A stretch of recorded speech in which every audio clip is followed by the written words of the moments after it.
Woohoo! It says I'm live. I think that's much better than the alternative. I thought I might start today off with a little song just for the hell of it because I haven't played in ages. I'm rusty as. And I just found this whole one by Jesus Rodriguez to get started. And then I'll get into the video I plan to do.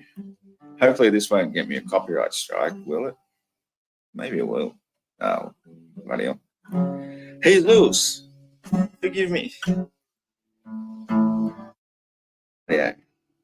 And you measure for wealth by the things you can hold, and you measure for love by the sweet things you're told.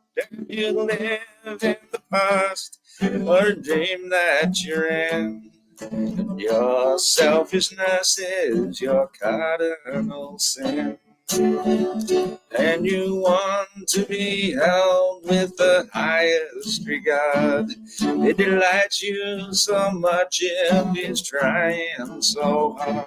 And you try to conceal your ordinary way with a smile or a shrug or some stolen cliche.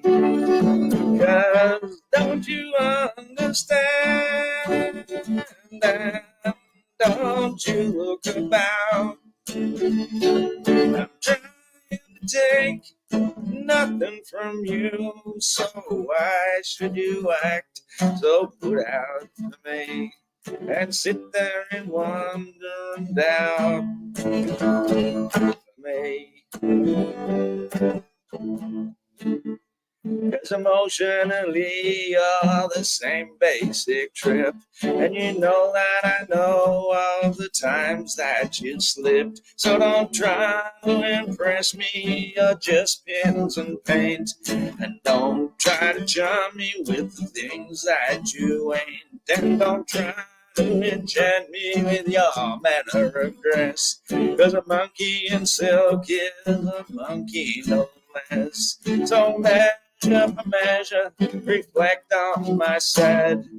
When I won't see you, then measure it there.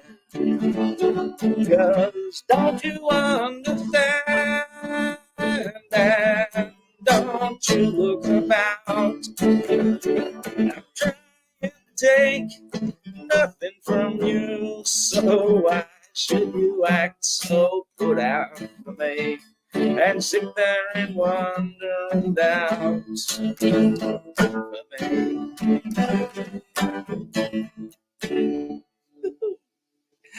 Alrighty, I told you I'm rusty. I only got the chords wrong X amount of times.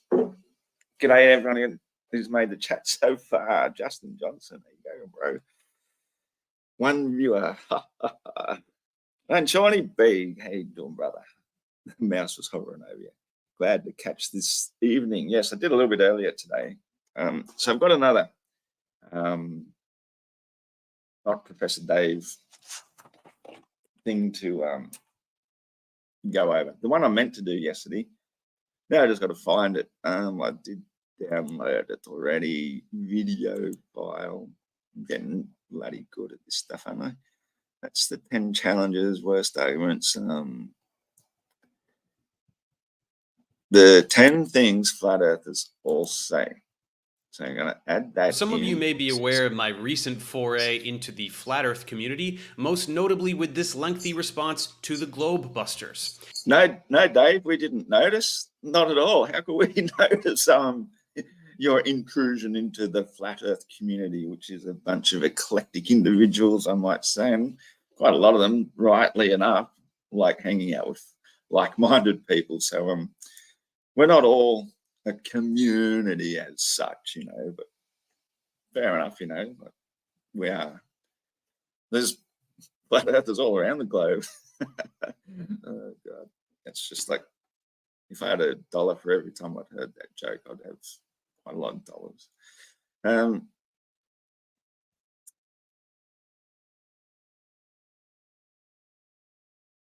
The other one I did, yeah, I managed to delete the part. What I did is I really wanted to include it because beautiful footage of Ngathuli, Julian Rocks.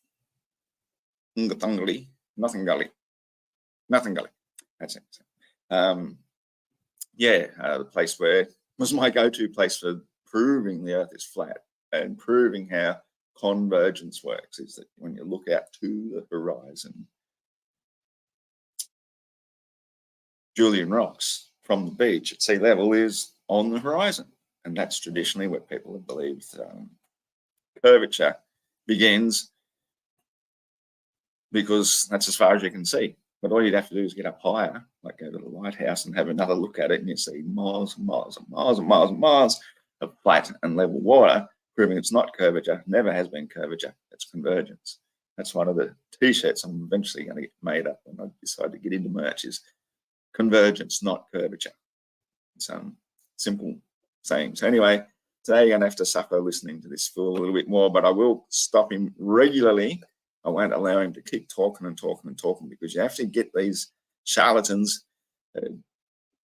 quick bit at a time before they talk right over you, and the next thing you know, you've lost your track of thought. So I'll be stopping him regularly.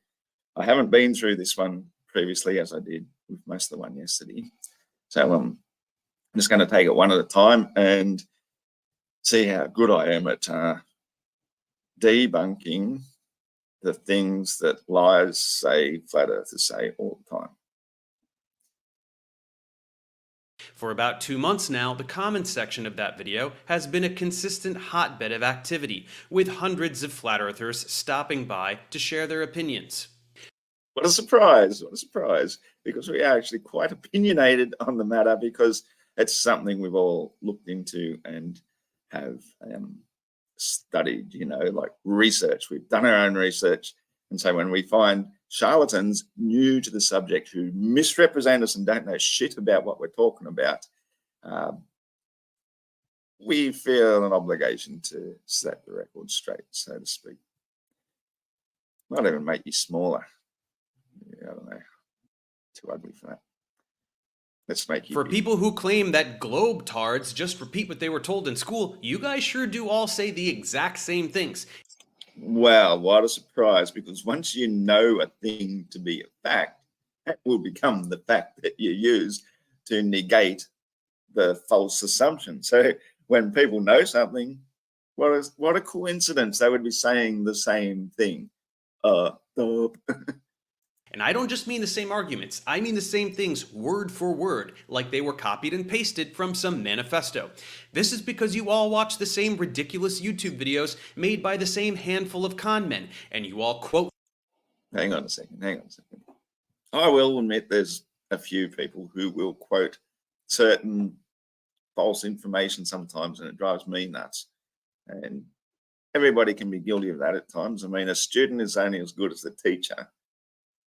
And sometimes the teacher can be wrong.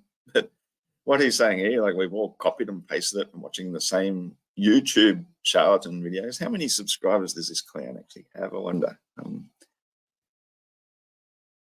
it there. I know he's got well over 1 million.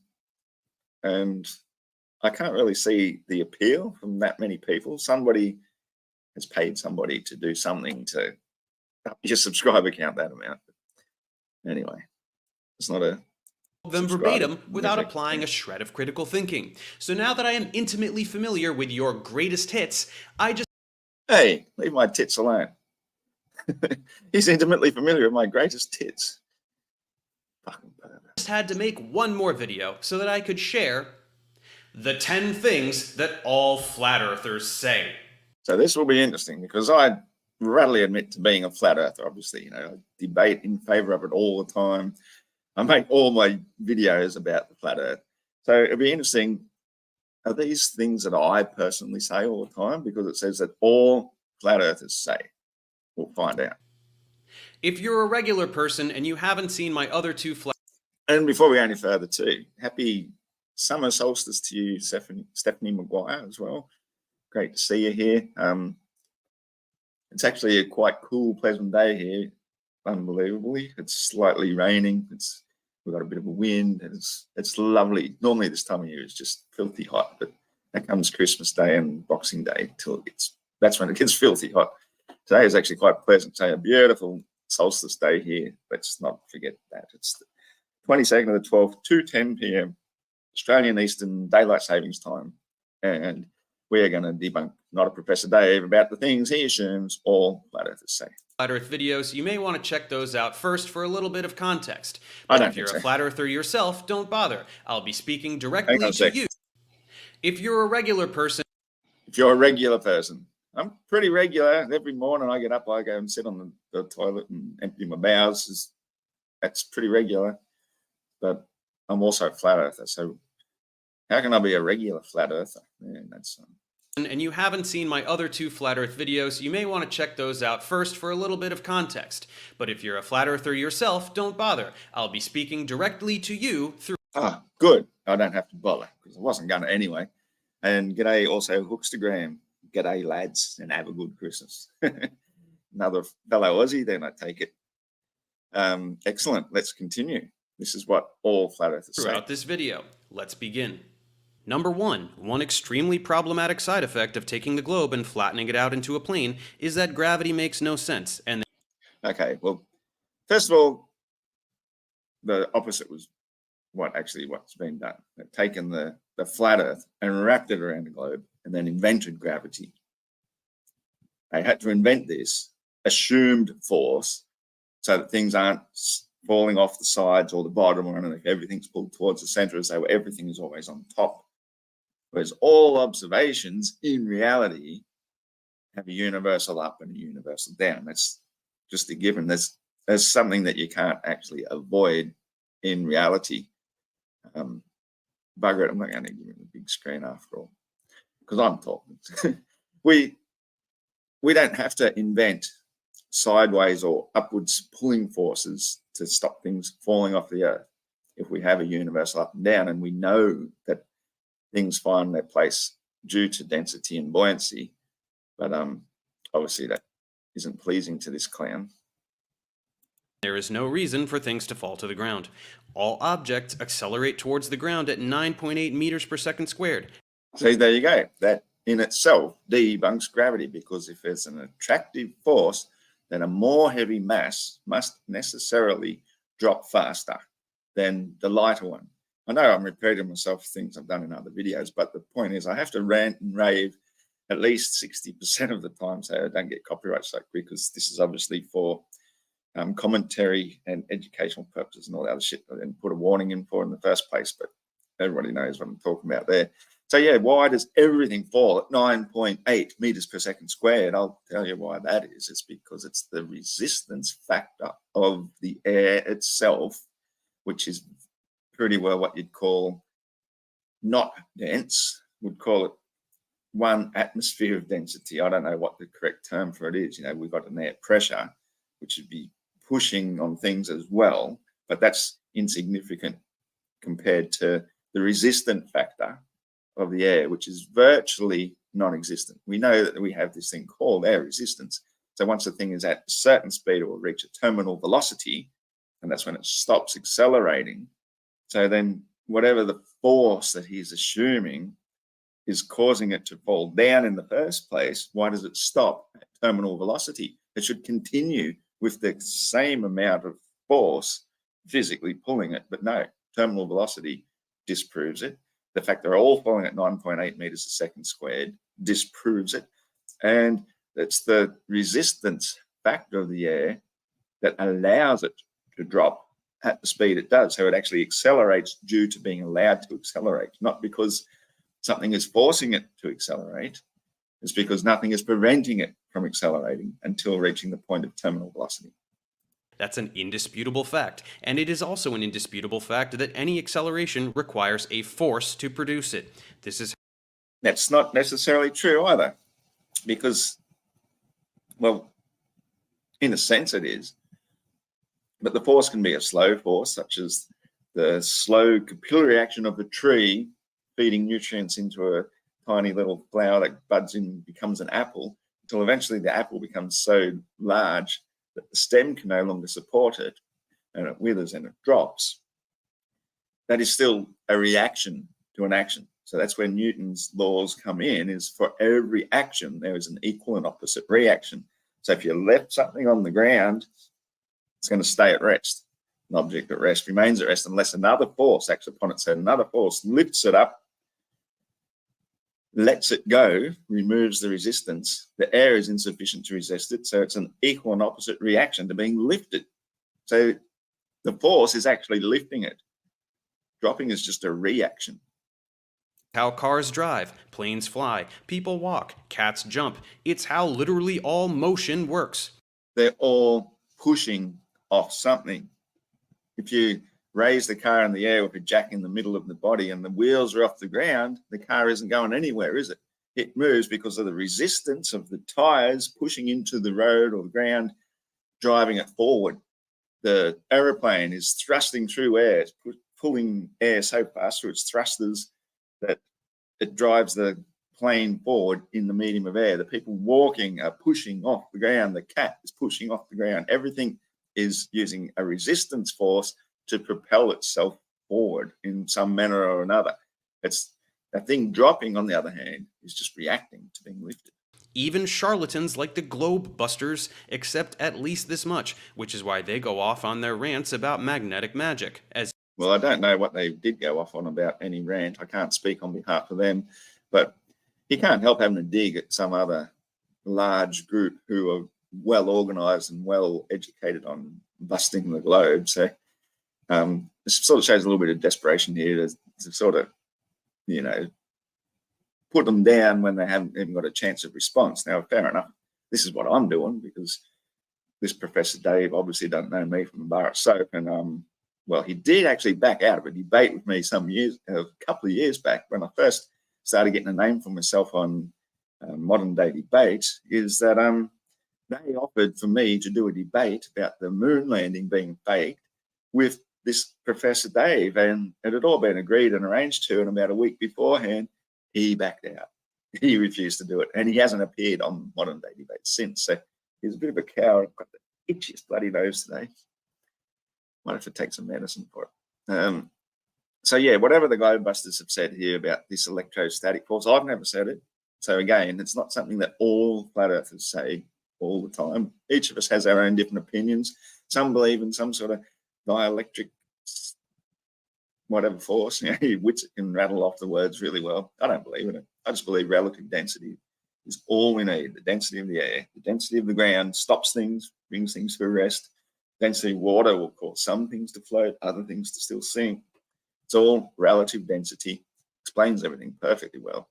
You may have seen in my previous video. But quite comically, most flat earthers don't even do this. Most of you address this problem by simply listing two words: density and buoyancy. That's right, because we understand what those two words mean. We wouldn't use them just for no reason. We may as well say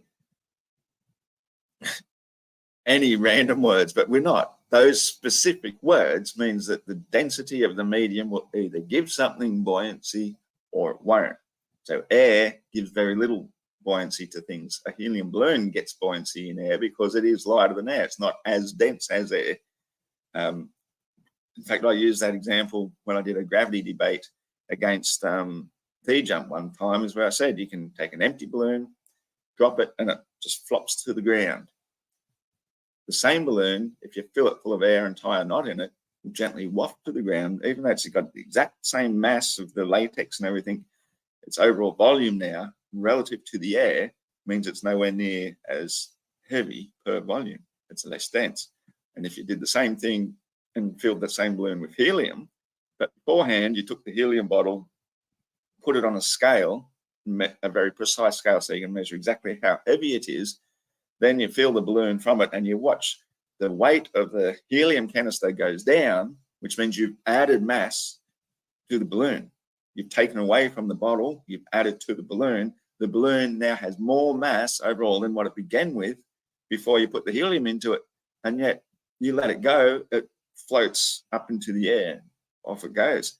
How can you add more mass to an existing mass which previously dropped and make it lighter? It's all relative density. It's got nothing to do with weight, because as we've just shown, the helium bottle lost weight to fill the helium balloon, and yet it becomes weightless according to the standards of what they consider to be weight. So they absolutely are a force. Another one I really like to use is a basketball. You've got an inflated basketball bouncing on the ground, not a problem. You just let it go in the air, it drops to the ground, bounce, bounce, bounce till it comes to rest. You take that balloon, basketball and take it to the bottom of a swimming pool, you require great force to hold it down there. And when you let it go, it goes boom, firing up through the air with great vehemency. How can you say that buoyancy is not a force? The buoyant force ejected that ball up so hard that if you had your face looking down at it, as it burst through the water, it'd smack you in the face and break your nose. It'd really hurt. So to say that it's not a force is just plain wrong. It's a lie. It's dishonesty, and it proves he's not even looked into the subject at which he is trying to debunk, to say that the density and buoyancy are not forces when they quite clearly are. You hit the ground, the density of it will determine how much damage it does to your body. If it's really soft, liquidy mud, it's not going to do nearly as much damage as if it's hard rock. So the density is indeed an absolute force. Well, I hate to break it to you guys, but these are not forces. Well, I hate to break it to you, they are. Forces are vectors now. Okay. Forces are vectors. Forces are vectors. I'm just going to let him speak because that makes no sense to me. Have a magnitude, which means a numerical amount. You can apply a numerical amount. It doesn't actually mean anything except the man-made convention. And a direction, which means they have to point somewhere. I can actually travel a direction without pointing. I can even turn around and still travel backwards. It means I'm not pointing where I'm going. I don't know what that means. He speaks a lot of density is simply mass per unit volume, or how much matter sits in a particular space. Okay, so I'll agree with that to a degree. It's how much matter sits in a particular space. So it's actually times the volume. It's not over volume. It's the mass per volume. So sometimes it gets worded so incorrectly. It's actually times. Per is times, not divide by. It doesn't point anywhere. And buoyancy is simply a measurement of an object's tendency to float. No, the measurement of buoyancy is the measurement of its tendency to float.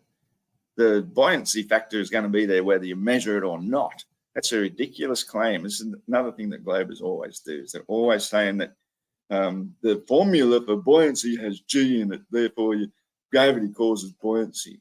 It's like, morons, man. It's when you put that into a formula, that's just the 9.8 meters per second squared. So it's a distance over time, observation. It says nothing about it being a force. It just says it's a natural observation of the rate of drop in the medium of air. So if you want to use that into a formula to convert it into kilograms or newtons or any other conventional method, you're not explaining why it's doing it. You're just explaining what's happening in a way that can be explained then to another person that understands the same units of measurement that you're using. It's got nothing to do with why or how any of it is doing it. It's just saying what. It's these knowledgeable people that know the what of things think they know the why of everything, but they're absolutely clueless. They haven't explained the damn thing. So allow me to repeat. These are not forces. This is trivial to prove. You say that objects fall down because they are more dense than the air below them. Why down? Why not up? Because the resistance factor of air is insufficient to give it buoyancy. Buoyancy is the upward force, dropping the downward force. In the medium of air, if you're more dense than air, you will go down. The very first thing in science is to make the observation. Before you make the prediction, before you make the theory, you make the observation. If 100 times out of 100, the basketball goes, or the baseball in this example, goes down, it's doing that because that's what it does. Then if you want to extrapolate the theory about it, you can then realize that the relative density is a good explanation for it. The density of air is insufficient to give it a buoyant effect. It's insufficient to push it sideways. The mass of the object being greater than the air will always make it go down where everything physical already exists. A physical thing needs a base. Everything physical is built from the bottom up. Without the base, there's nothing. So I think anybody that even questions this, why not up? Why not sideways? They're already mentally, I don't want to say retarded because I think that's an insult to retards. It's worse than that. It's willful ignorance to even assume that is even remotely possible. Unless it's lighter than air, or unless a force of wind pushes it sideways, it's just going to go straight down. That's the simple observation. The density buoyancy equation explains why. Or sideways. When you let go of a ball, there is air all around it. How does it know to fall down? Also, objects... Actually, yeah, why does it know to fall down if the ground beneath it is moving 1 1/3 times the speed of sound on a spin of the axis of the solid ground beneath it, but at the same time that entire thing is also going Mach 86.8 around the sun, just to travel almost a degree per day around the sun. That's 1,600,000 miles in 24-hour period. And the planet is spinning this way, or more like this way, as it travels that way. So half the planet is spinning with the speed, the other half is spinning backwards relative to the speed, but everything knows somehow which angular direction to drop 30 times faster sideways to create the illusion of falling straight down in the first place. At least on the stationary planar Earth, dropping down is a far more sensible and logical thing. Everything would be falling sideways on the spinning space ball. There's no reason why it would attain inertia if we have wind. The wind isn't forcing the hovering helicopter 1,000 miles per hour with it. The whole concept of their inertial frames of reference becomes ridiculous. Down is down, up is up. Really simple. Fall down when they are in a vacuum, which means there is no air below them. What's happening? I want to listen to that whole bit. Because they are more dense than the air below them. Correct. Why down? Why not up? Because no buoyancy. Or sideways. When you let go of a ball, there is air all around it. How does it know to fall down? Also, objects fall down when they are in a vacuum, which... Wow, dude, what a mystery. This is where they show their stupidity goes to the next level. So we already know that air is fairly well irresistant, I think that's the word, non-resistant to a thing dropping. To a feather, however, the feather is designed to have more resistance to air. So, of course, it has some amount of resistance in air. A vacuum, now listen carefully, Professor Dave, a vacuum is an absence, complete and total absence of density. Nothing. Not all the gases extracted. There's nothing there, nothing to resist. The only thing, the first thing that it will meet is the floor of the vacuum chamber, which has to be hard and solid. Otherwise, you'll never create a vacuum in the first place. Zero resistance means everything will drop at exactly the same rate. And that same rate just happens to be about 9.8 meters second squared. And that's only because that's how we've determined the size of a meter and the length of a second. It's got nothing to do with it. It's just nature doing what nature does, irrespective of what values we might apply to it. Which means there is no air below them. What's happening Correct. there? Zero air, zero resistance. Some air, some resistance. Water, lots of resistance. Solid, complete resistance. I mean, you could fire the bowling ball really hard at the floor and it might put a crack in it or something, but either way, solids resist the most, liquids resist less, air the least, and vacuum not at all. Face the facts. Things accelerate down towards the ground because of a downward force. Rubbish. Because the helium balloon doesn't. The feather wafts. The inflated air balloon wafts. There's no downward force. You remove that air out of that empty balloon, it just drops according to its own density, but it's the same balloon. You've added mass to it, and then it wafts. obviously the reason everything finds its place in any medium is due to the relative density of it to the medium. That force is gravity, which pulls everything towards the center of the Earth, which is its center of mass. Denser things displace less dense things because gravity exists. No, not at all. You just explained. They're more dense. So the heavier the mass, the more dense it is, the more it will resist and displace the other one. So the other one finds the upward thing. That's why the air sits on top of the oil, not beneath it. That's why the oil sits on top of the water, not beneath it. That's why the water sits on top or in the glass, because the glass is the most dense thing of it all, and the glass is resisted by the table. All those things follow a natural order of density and buoyancy. You know, a density tower is an even better example of it. More mass means a greater gravitational attraction. This is clearly why... No, it doesn't. I explained that right at the very start, didn't I, when I said that a heavier mass falls at the same 9.8 meters per second squared. He just said it's more attraction, therefore more acceleration. So he contradicts himself, he lies. You would think logic dictates that a heavier object should drop faster because of gravity, but it doesn't. It drops because of the resistance factor of air that allows it to drop at that certain rate.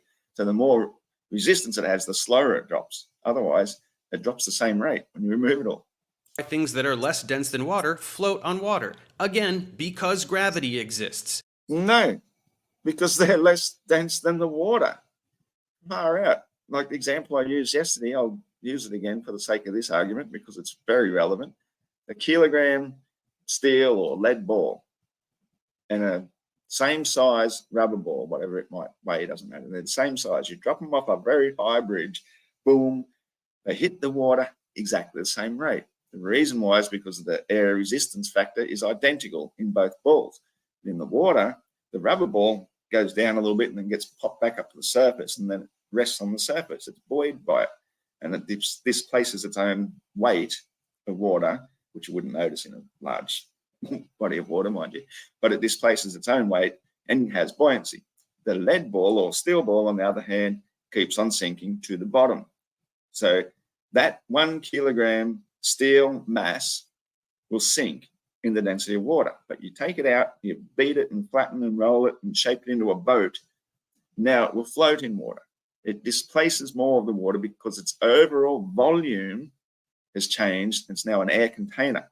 So exactly the same weight, exactly the same mass, exactly the same amount of steel, gravity has no say over it any longer, does it? It's the relative density to the water that allows it to float. So where's gravity? The only way you can, you can't extract gravity out of it. You can prove its density by replacing the air that you put into your boat with water because it's more dense, and then your lead ship or steel ship will sink just as it did when it was still a compact little ball. So again, it's just the relative density. So when you change the volume of something, its relative density changes with it.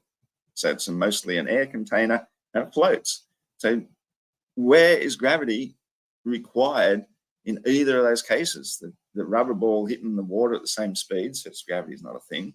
The fact that it goes back up to the surface says its density is what causes it to rise or drop. So where is gravity? Never required. Rocks are pulled down harder than water, which is pulled down harder than air. Some of your more popular retorts to this include wondering how oceans stay on the Earth while birds and insects can fly.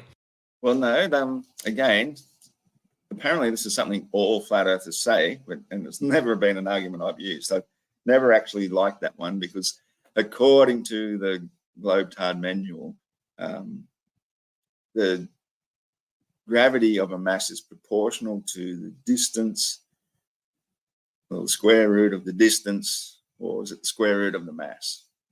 Anyway, it's something to do with the mass of the object. So obviously a lighter object has less gravity acting on it than the really heavy object. So the fact that a really large steel ship sticks to the underneath of a spinning space ball, it's proportional to its mass, apparently.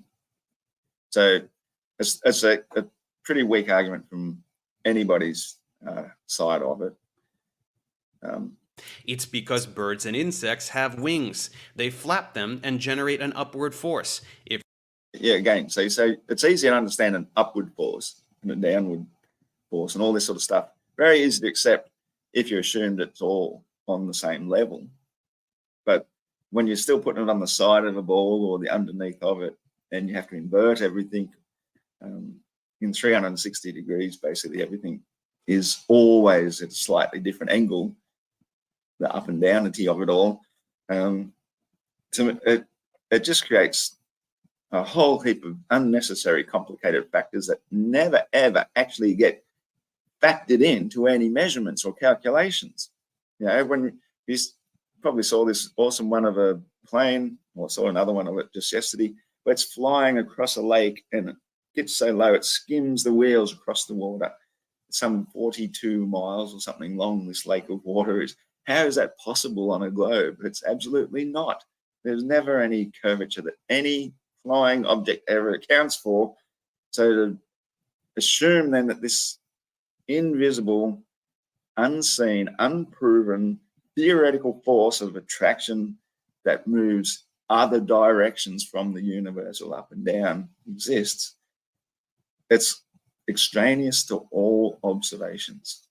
If that force exceeds the gravitational force, they go up. Oceans can't do this because oceans don't have wings. Did he actually say that?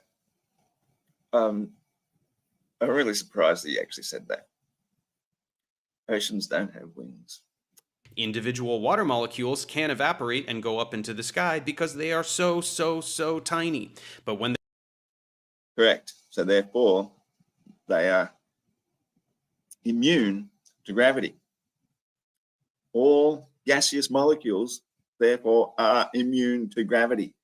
So for them to use the argument that what holds our atmosphere to the Earth in the vacuum of space is gravity, contradiction again. Contradiction. Immune to gravity, do what you like. But where gravity gets weaker, the molecule itself is less and less and less attractive because it's still got the same mass that it had down at the surface. Somehow gravity holds it in. What a crock of shite. Just going to have to turn this aircon on. It's getting warm now. they get up to where it is colder and accumulate into clouds, they eventually condense back into liquid water. And guess what happens? They fall back down as rain. Hopefully you are familiar with rain. As for planes and other macroscopic objects, again, they go up only when a force is applied. When you throw a ball up into the sky, the force imparted on the ball by your arm is greater than the gravitational force. But as soon as it leaves your hand, no more force is being applied. And I don't think I missed anything there. I know you've got to take this guy really slowly.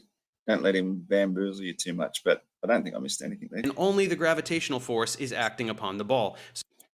Only the gravitational force, or air resistance, reaction to an action, equal and opposite reaction. Well, I've got to stop there. I might have a quick look through the chat here too. I've been missing heaps. Go, Zulu1 and Gary Wybanger. Good to see you guys. Cheers, Gary. Got to do what you got to do.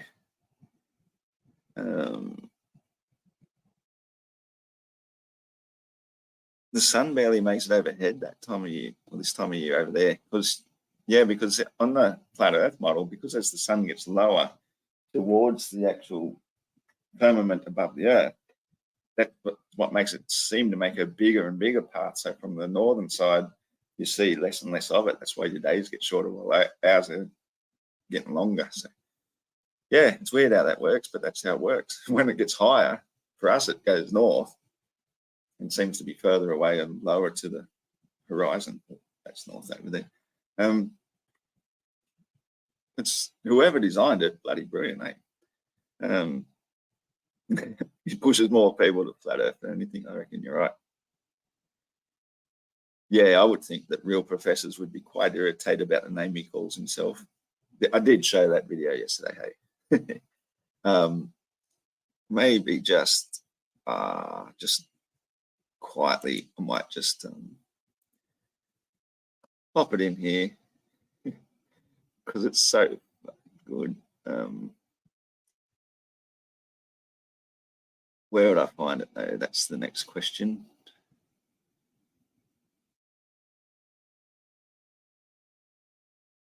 This one. We'll try this, see what happens. You may remember the 10 challenges I offered to flat earthers a couple of months ago. That's not the one. Get that out of here. We'll find one more. We'll give it one more chance.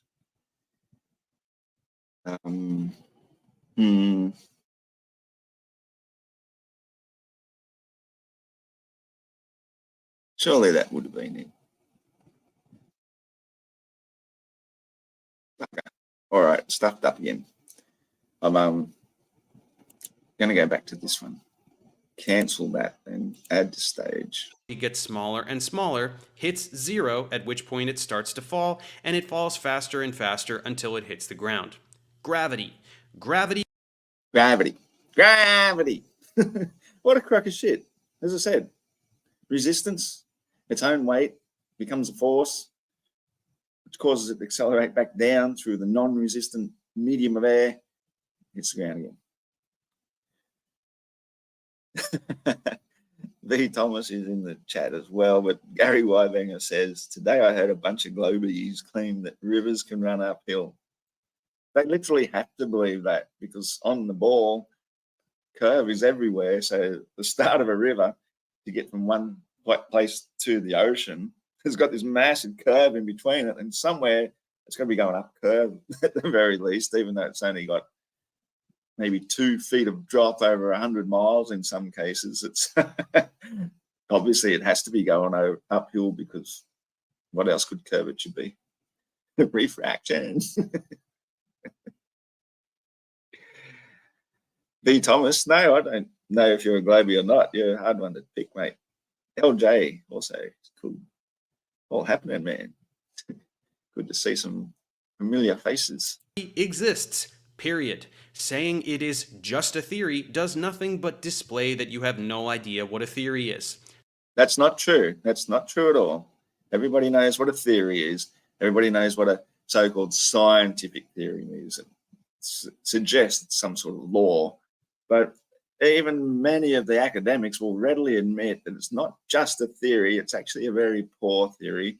Nobody can really explain what it is. When you start getting into that quantum physics and bent space-time stuff, you're really talking shit out your ass. It's a meaningless gibberish. So, yeah, I think flat earthers are probably more clued on to what the meaning of theory is than the ones who rant and rave about them all the time. Stop repeating what you hear on flat earth videos and catch up to the 17th century. Catch up to the 17th century? What? We have to catch up to Newton. I would have thought that the whole point of science is to keep it as updated as possible. But not a professor here thinks that at least if you catch up to the 17th century, you're doing science. Number 2, flat earthers all say, I shouldn't see this thing, but I do, so the earth is flat. Then to justify this claim, you all say the same thing, typically with no context whatsoever. Well, we shouldn't necessarily have to. Once you understand the curvature measurements of the globe, then it becomes pretty obvious that there's only a certain amount of distance that should be visible in the first place. So if you are seeing certain things that shouldn't be seen, of course we're going to use that as evidence for the earth being flat. Like we understand there's convergence, like we understand that the law is always ramping up to an eye level to create a convergence point, but beyond which anything high enough in the distance will still be visible. So an example like this, it's a pretty poor picture, but the horizon is, the water is still rising up to the eye level in the first place. They've obviously just got the camera tilted in such a way that they've got the horizon not in the center of the image. But if you had your camera sitting on something that was perfectly leveled, so it was neither tilted up nor down, the horizon is always going to be across the center of the image. It's just a given. That's just how it works. All vision works that way. It's called convergence, not curvature. 8 inches per mile squared. None of you have any idea what this means. You can't derive it. You can't calculate anything with it. You can't make a prediction with it. You can't tell me anything about this value at all. What? What? did you hear him say that? That's exactly how we make all our calculations and predictions and all the rest of it. That's the formula. And it's a very good formula. It's very accurate. It doesn't matter what formula you use. There are other ones to do circular trigonometry and all the rest. They all get the exact same result. The 8 inches per mile squared is extremely accurate. And in fact, oh, geez, I wonder, I could almost find that one as well, but that would. I point this out to you, you get very angry, and instead of answering simple questions, you just link me to a bunch of videos made by con men. Well, I'm sorry, friends, those people are doing incorrect math, or lying, or both, and they are counting on the fact that you won't do any math at all to check up on them. We've done the maths. Right here. Gonna do it. There. Go to my channel. Find playlists. The heliocentrism busted one. Reasons way down here. View the playlist.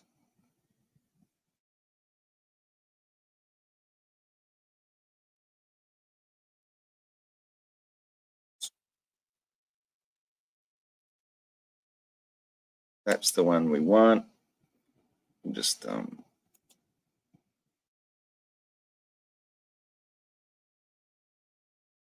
pause that, copy that. This is the way I think that I can get it onto the channel. Paste, download, get link,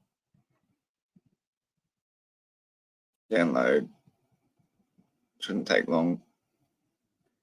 Explains nothing on a flat earth. Right, yeah.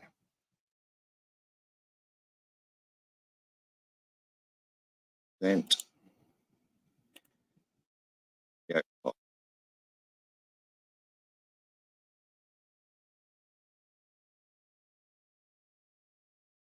Explains nothing on flat earth. Open. Here we go.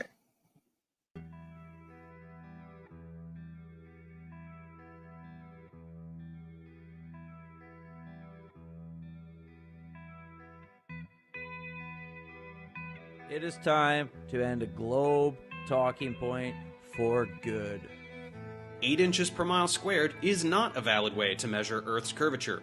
8 inches per mile squared. None of you have any idea what this means. You can't derive it. You can't calculate anything with it. You can't make a prediction with it. You can't tell me anything about this value at all. Welcome to I Can Science That, where we do honest investigations of everyday science. Anyone who is a glober, if you're out there trying to dunk on flatties, then this video is for you. I'm going to derive the actual formula for the drop rate, the formula that NASA would actually use. Better do this just to avoid copyright sort of issues. 4 different versions of the drop equation compare to the 8 inches per mile squared estimate. Options of the drop I've got the equation. distances in miles, and all of the drop distances I have gold. written in feet. If you're 1 mile away, the 8 inches per mile squared will give you 8 inches, and that comes out to 2/3 of a foot. So that's that. How does that compare to our actual values? Here's the actual amount of drop distance according to these equations, and we can see that's super close. I mean, that's within tiny fractions of a distance. And so at 1 mile, it's fine. How far? Let's go 5 miles. We've got 5 miles, and we'll see. These are the real world numbers, and here's the approximation. That's still pretty darn good. It's 100th of a foot is how far off that is. At 10 miles, the drop is still pretty good. Look at that. Look at that. You can't calculate anything with it. 66.6. If you understood math, you would immediately see that this squared on miles is totally out of place. That's because this is a parabolic approximation. This is for doing calculations with a parabola. As you can see, the Earth is not shaped like this. But what if we're doing like a longer observation? We're going to go out further. Hey, Dave, let's go out to 50 you like miles. me to lose it? So out at 50 miles, the actual value is there, and depending on which method you use, it's off by about a foot, or not even a foot, half a foot. From this one, based on arc length, which is my favorite, I'm off by like half a foot. You can't calculate anything with it. Over 50 miles. I'm going to say that's a pretty good estimate. If 50 miles away you're only off by half a foot, that's pretty good. I'll accept that. Well, I'm sorry, friends. Those people are doing incorrect math, or lying, or both, and they are counting on the fact that you won't do any math at all to check up on them. Let's push it now. Let's push it out to 100 miles. Surely this approximation is no good at all. Surely 100 miles. Here we go. It's cool, isn't it? The actual value, 6,668 feet. And the estimated value, 6,667 feet. We are now off by, oh my gosh, it's over a foot. At 100 miles, it's off by a foot. That is a darn good estimate. 8 inches per mile squared is not a valid way to measure Earth's curvature. So yeah, if somebody is telling you that estimate only holds over short distances, that estimate is shockingly good. Okay, but that's still only 100 miles. Let's go nuts. At 1,000 miles, here's our estimate based on 8 inches per mile squared. And here are our actual values depending on how we sliced it. I think you'll find that's still pretty decent. Pretty decent at 1,000 miles. How about that, eh?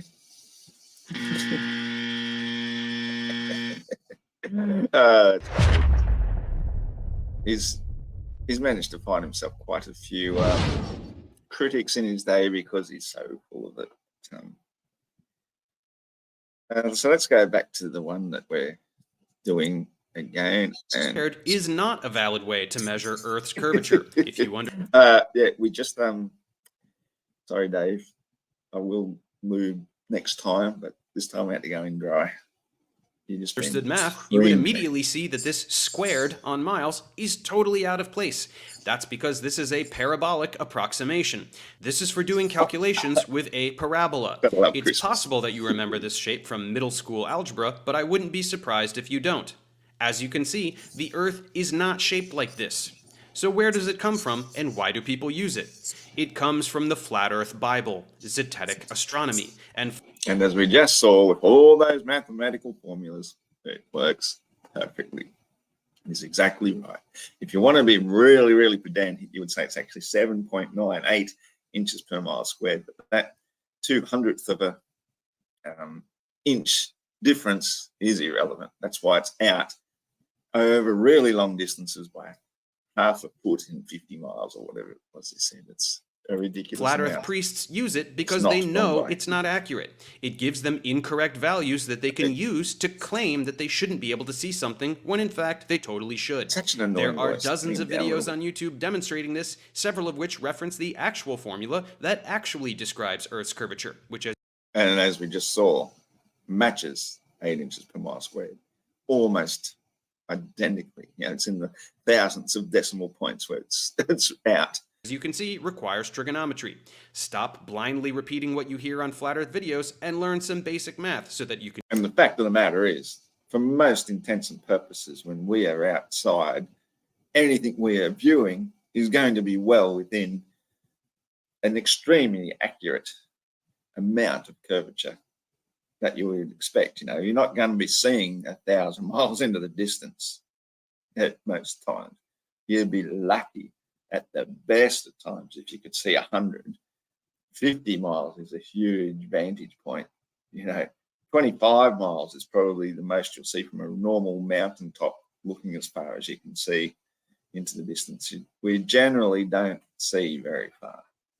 Sure enough, the world record is 273 miles, and the amount of curvature drop that should exist there, it's measured in the, I think, something like 70-something miles of drop. Now, if you want to understand height thing, this is the thing I like to explain regularly, because I always measure it in Burj Khalifas. Is the amount of drop that should exist in 90 miles of distance is equivalent to 2 Burj Khalifas. The Burj Khalifa being the biggest building in the world, built over in Saudi Arabia, I believe, or Qatar, or one of them places. It is a whopping half a mile high. So half a mile of drop times 2 is how much drop should occur in 90 miles. Now think about it, if a plane's going 500 miles per hour and you divide that by 90, 500 divided by 90, so it's going about, the number of Burj Khalifas of drop it's doing per minute becomes phenomenal, and yet it just planes on the plane. The curvature drop that should exist, and of course it would get more exponential the further from the center you are. It blows the mind that these people can believe it even exists. Do these calculations for yourself. Number 3, all flat earthers say the same 2 things about water. The first is water doesn't curve, and the second is water finds its own level.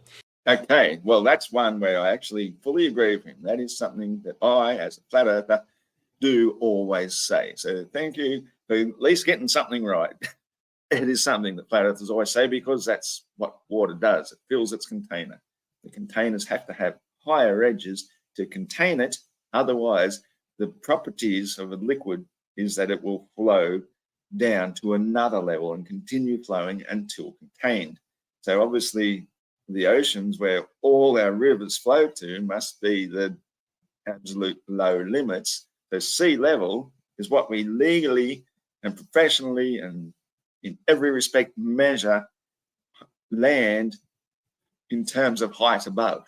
So the height of a mountain is determined as X number of meters or feet above sea level. Everything is measured above the level. So it's to think that the water curves then creates a mental picture in the mind. You have to sort of close your eyes and do it. Go off into dreamland and think, okay, so it hits the horizon, then it curves downwards, and somewhere down, way over there is South America. So it's sort of underneath what would be between us, thousands of miles high bulge of water, and still it's above sea level. The mental imagery that you have to go through says, well, water must curve. Water doesn't curve because it seeks and finds its level. It's a proven fact, scientific fact, that every observation we can make, and that's an interesting one that, what's his name, Craig McNeil, he tried to say that these shipbuilders have a place where they test their ships. It's like about an 800-meter long structure, and apparently the structure is built to conform to the curvature of the Earth. So I asked him, well, how do you measure the height above the water to detect the curvature? It's all the same height above the water. So you can't really use a height of a curve to measure a curve when you're measuring the height above a level. Either way, however you look at it, water will always seek and find its level. That is the whole reason we know the Earth is flat.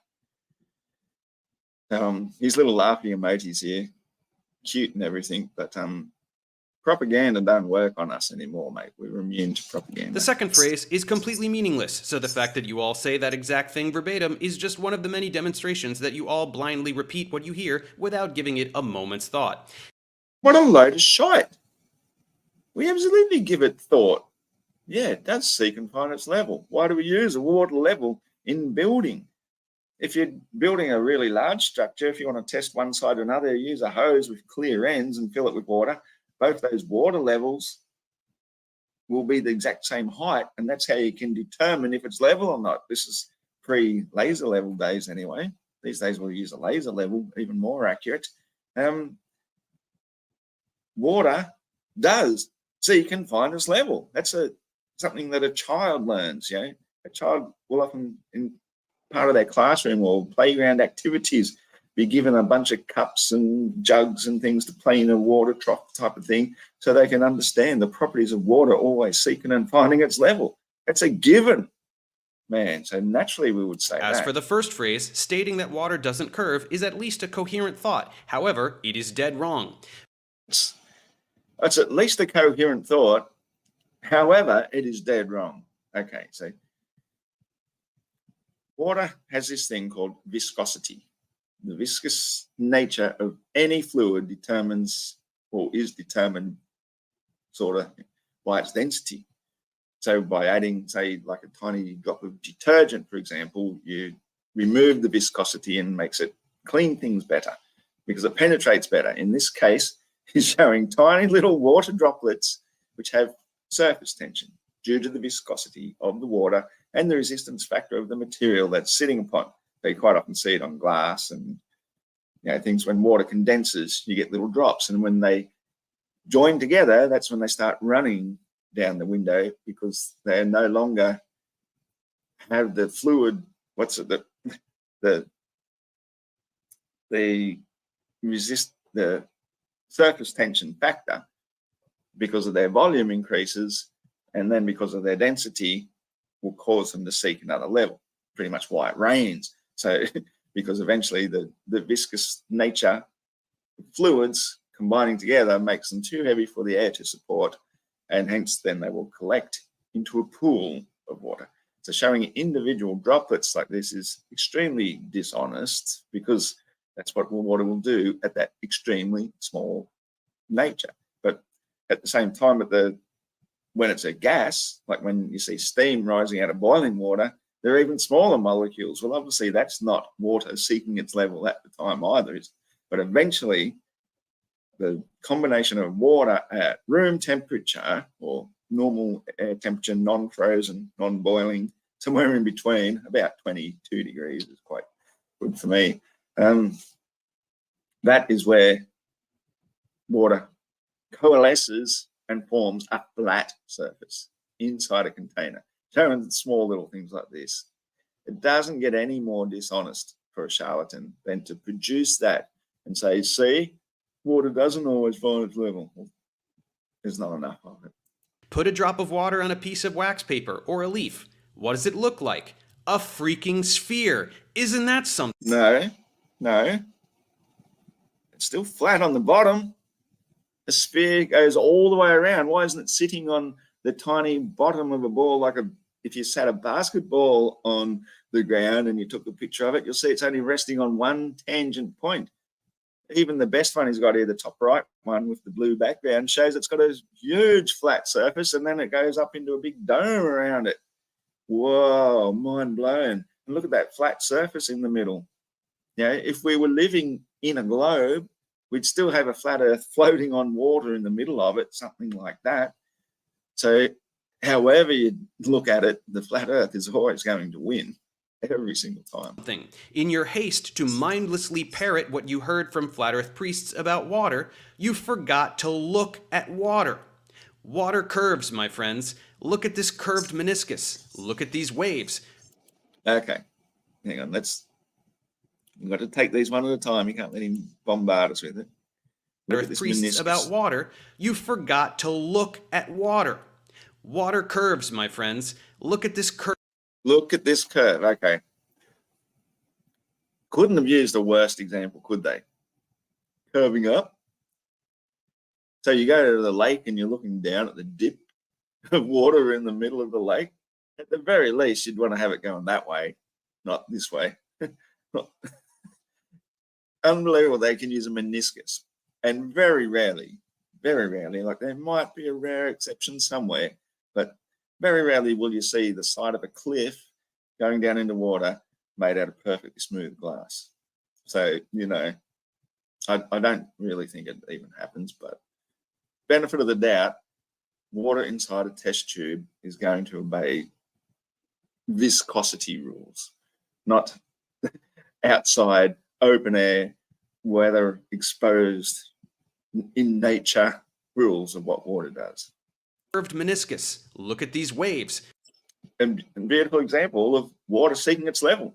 See what happens in the ocean. This is one of my favorite subjects because I've surfed for years and years. My very first real job after finishing high school was a surf lifesaver. So I was trained into all the things that we're supposed to know. I first learned to use the radio and all the rest and rescue people. What you learn about swell is it's generated by wind. So wind creates disturbance out in the ocean. That disturbance creates ripples. Those ripples become known as swell. And they will form in lines. And as they come across the shallower and shallower water, those lines start to, it's still the same sort of wave, but it's got less, it's hard to describe, but it goes from deep water to shallow. And as a result, it makes the wave itself seem to get bigger and move faster. So it reaches the shore here. Eventually, that motion is going to cause the top of it to peel over and crash into the shore, and then it will foam towards the shore, and then eventually that water will recede back out again. It's a perfect example of water seeking and finding its level. This is just a fact of it doing it in motion on real scale. It's not proof that water wants to curve. It's proof that water is actually genuinely seeking its level, and this is how it does it. Water curves all the time. Water is not magic. It is subject to influence by external forces just like all other matter. With a spherical water droplet, that's spherical water droplet with a really, really flat surface, more than 5/8, I'd say 7/10 of its width, a flat surface. That's a sphere. Oh my God. You've got to be blind to be blind. the electromagnetic force. Okay, Water molecules make hydrogen bonds with one another, which in this context we refer to as cohesive forces. That's why water has a very high surface tension. Yeah, viscosity, it's called viscosity. That's what surface tension is. And in the droplet size, it doesn't have enough of its own mass to disperse itself out because water wants to cling to itself. That's one of the things of fluid dynamics, is in fluid dynamics, when water is flowing, that flow will make the particles grab other particles. And that's why it forms into vortices and goes down the sink like it does, because that's a property of fluid dynamics. So on a very tiny scale here, when you haven't got other actions happening upon it, the water is clinging to itself. It's not gravity, it's not attraction of mass, of its own mass, it's a property of the viscosity of water. And that's why a water droplet remains spherical, so that it can maximize the number of hydrogen bonds that are formed and keep the system at the lowest energy possible. So clearly and indisputably, water curves. At the really small scale. And fluid dynamics are always going to be a part of it. So just have to have a quick shout out. Thank you, Shawnee B. He's glad that I'm on their side. Mate, I'm just on the truth side, and quite often I will speak up against flat earthers when I hear them speaking nonsense. So I'm not really on any side as such, but I'm proud to be a flat earther, and I'm proud of my fellow flat earthers most of the time. But I do see some of them still spout some silly stuff from time to time. So that was number 3. Let's see what number 4 is. In this example, it is due to the electromagnetic force. It is in this example is due to the electromagnetic force. Far out, man. If you try and combine water and electricity, you're bound for disaster, but we'll just let him. Therefore, quite easy to understand that it can curve under the influence of any force, including gravity. We've already established gravity is not a force. Resistance is the force. So to blindly cling to a pulling force, when obviously it's a resistance force that prevents anything from dropping, and resistance comes from density, then density and buoyancy literally is the force, not gravity. The idea of something pulling something down is just wrong. Its own weight, which is what the word gravitas means, is weight, is technically the force. So density is the force relative to the surrounding medium and how dense it is. So yeah, it's not what you'd say a forceful force necessarily, but everything with mass reacts to a force, and the dropping is the reaction to the action. The oceans conform to the curvature of the Earth just like the land does, and for the same reason. This is why saying that water finds its own level is absolutely meaningless. You think that level means flat. No, it's not. It's actually absolutely meaningful. That's what water always does on a scale comparative to what we're talking about here. You know, like if you want to use a tiny little test tube or a tiny little droplet on a leaf and say that's how an entire world of water works, then maybe you've got a point. But when we look out into the real world, we look out at a river, a massive river heading towards the ocean, flat water all the way. Get to the ocean, flat all the way. The only thing that alters that is the disturbance of the weather, creating swell, and then there's tides as well. That's just the change of the level. But we'll save that for another day. As though on the globe model, water should just magically project into space at some arbitrary angle. In fact, level just means as close to the center of the Earth as possible. What's most hilarious... I really have to listen to that again. What did he just say about ejecting the Earth? Just like the land does, and for the same reason. This is why saying that water finds its own level is absolutely meaningless. You think that level means flat, as... Yes, I do. Yeah. Something can be level, something can be flat, but not level. But if it's level, it will be flat. And if it's on a level, say, you know, there are multiple definitions. But you know what we do? If you put two words together, flat and level, that gives extra definition to it. You know, it's a bit like, say, trying to think of an example here of something that can be hot and blue. I don't know what we'll use, but something can be hot and blue. But that doesn't mean that all things blue are hot or that all things hot are blue. But when that particular thing is both hot and blue, then that particular thing has more definition of it than it did if you just said, oh, that blue thing over there, and you go pick it up. Oh, it's hot. Oh, you didn't tell me that. Well, you should assume it's blue. It should be hot. It's like, yeah, you don't. But when you say flat and level, you've given better definition to how we describe water. It is both flat and level. We're not saying flat means level or that level means flat. We're just saying that water is flat and level. As though on the globe model, water should just magically project into space at some arbitrary... Okay, so that's the dumbest thing I think I've ever seen, but I can also see, is this really one of those things that flat earthers always say? One of the 10 things? I'm struggling hard here to even understand where he's getting this argument from. What I would say is if we were in a void of space, then in a nanosecond, all our atmospheric gases would be just dispersed into the nothingness of the void. And then as a result of having no air pressure, water would do the same, and basically the entire Earth would be as bare or barer than the moon instantly, is what I would say if we actually existed in what the heliocentrists say we live on with their globe model. But I've never seen this argument before, and I'm quite frankly gobsmacked he's even using it. It's incredible.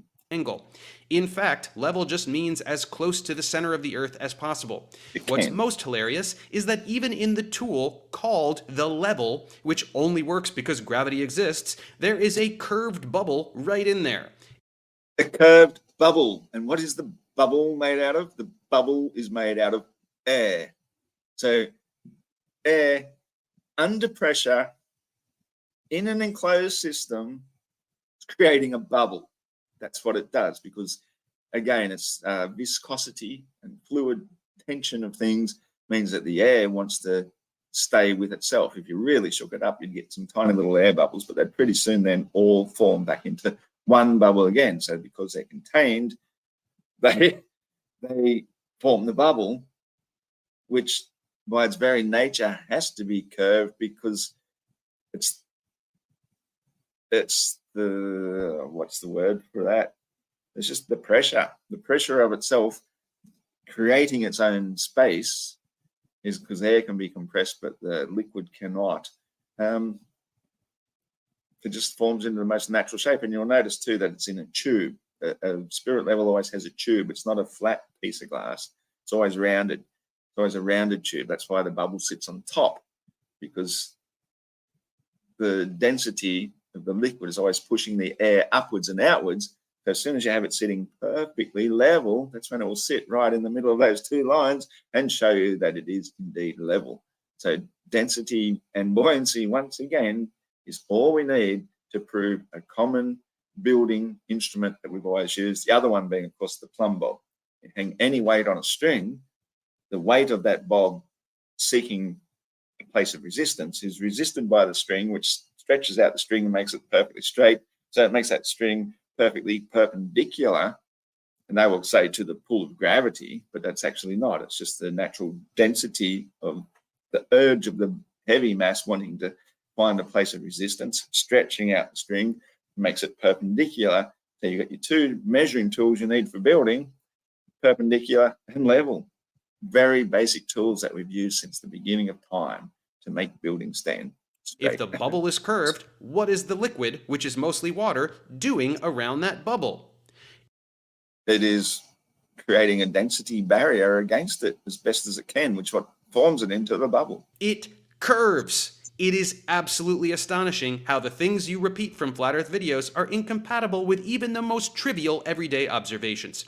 It is being curved by the pressures created by the density of the tube itself that's contained in the fact the water has nowhere else to go and the air has nowhere else to go. That's how it works. That's how the tool works, damn it.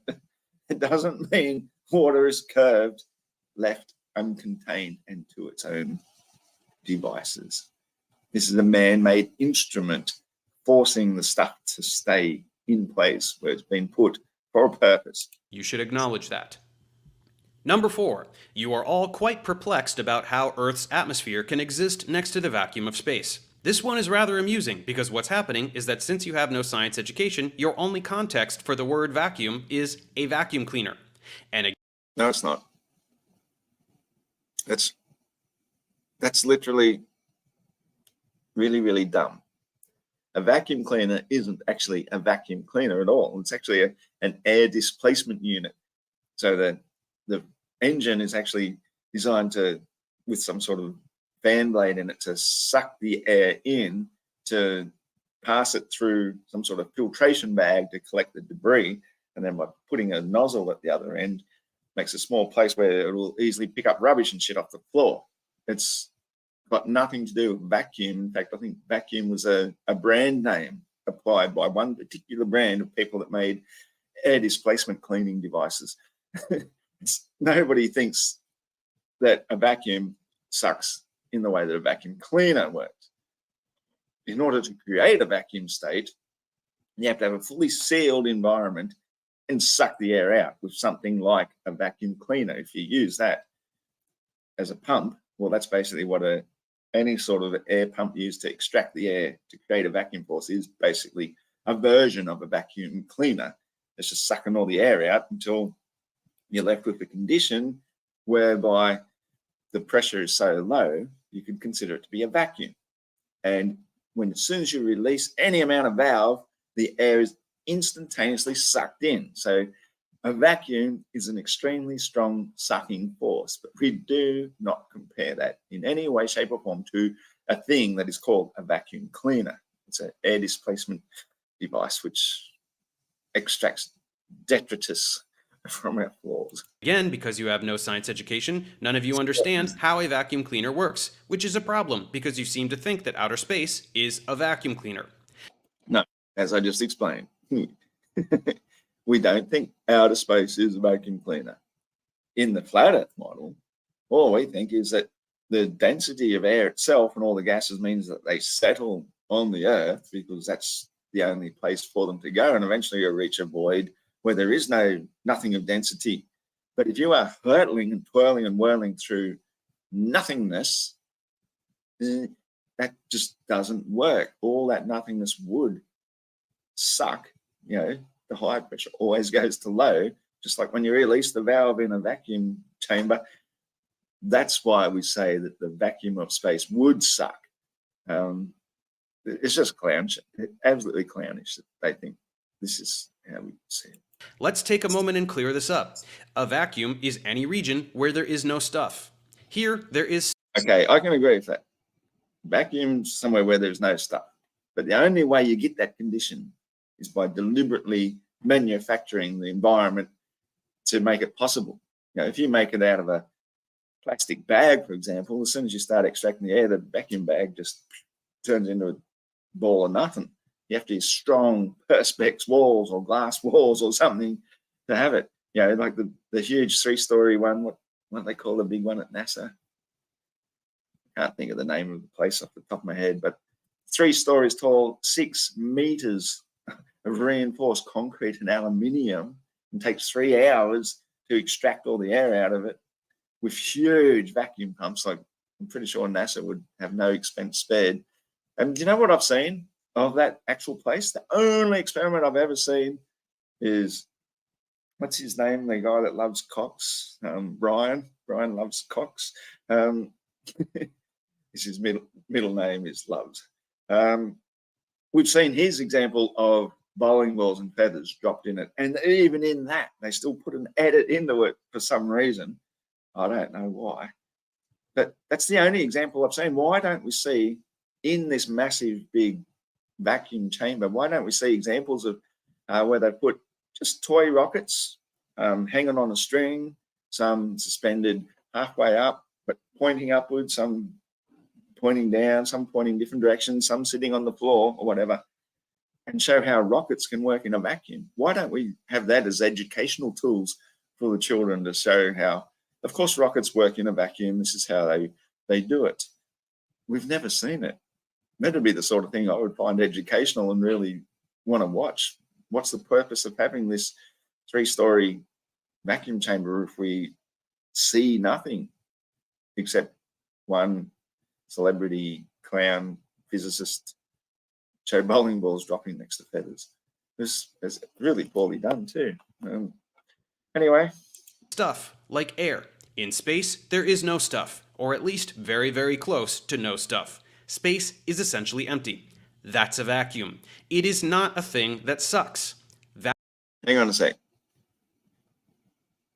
In his example here, he's got a square, which indicates a barrier, a container, a solid state container.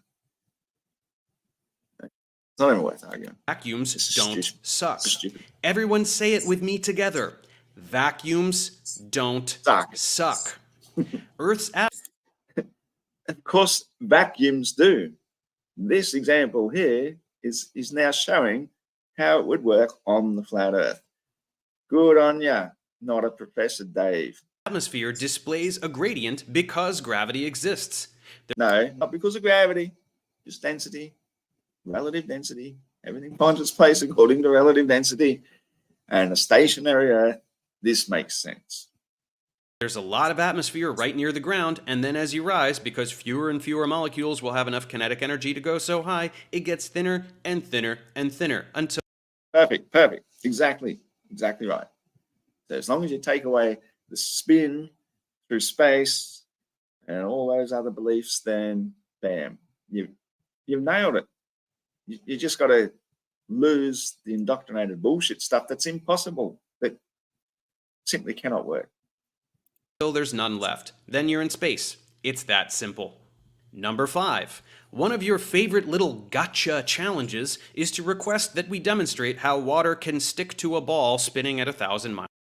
Actually, no, it's not. I've heard a few people do it, of course. Some flat earthers, once again, might, in fact, do this. They might actually say, show me water sticking to a ball spinning.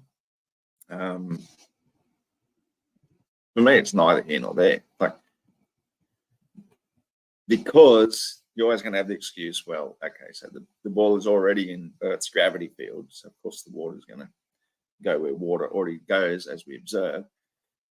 You cannot have water in an unpressurized environment anyway, so you can't do it inside of a vacuum.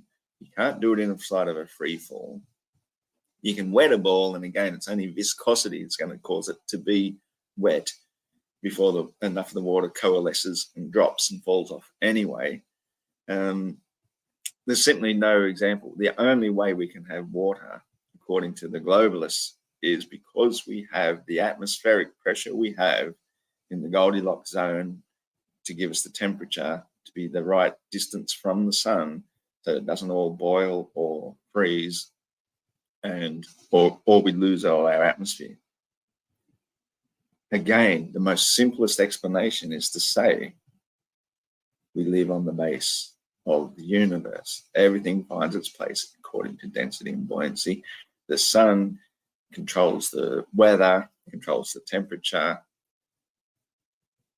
controls the air pressure. That allows water to become liquid, and in some places frozen, in other places gas. But overall, the majority of the water on Earth is liquid, in the liquid state, and has to be because of temperature. To put that all on an outside surface of a spaceship hurtling through space for no apparent reason makes it just so many times more impossible and illogical and stupid, just dumb, that you have to come to the sense that the Earth can only be flat and stationary, fixed in place. So just listen to dumbass. Miles per hour. The implication is that water and everything else should fly off of it, like a child getting thrown from a merry-go-round. Not really. Like, we understand that the speed relative to the mass is quite slow. So yes, it's 24 hours. Yes, it's 25,000 miles. Yes, it's over 1,000 miles per hour. But again, to say that we think the water should fly off because of the centripetal or centrifugal force, either one pushing it out, is not what we actually say, even though at first glance you might think that would be logical.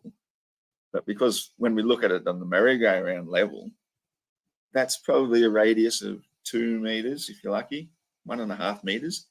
We're talking about a radius of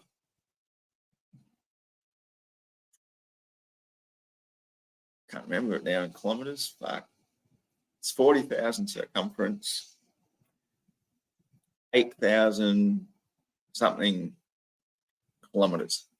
It's 4,000 miles anyway. So a radius of 4,000 miles, man. That if you had a merry-go-round 4,000 miles wide and it spun at that speed, well, yes, everything would go flying off.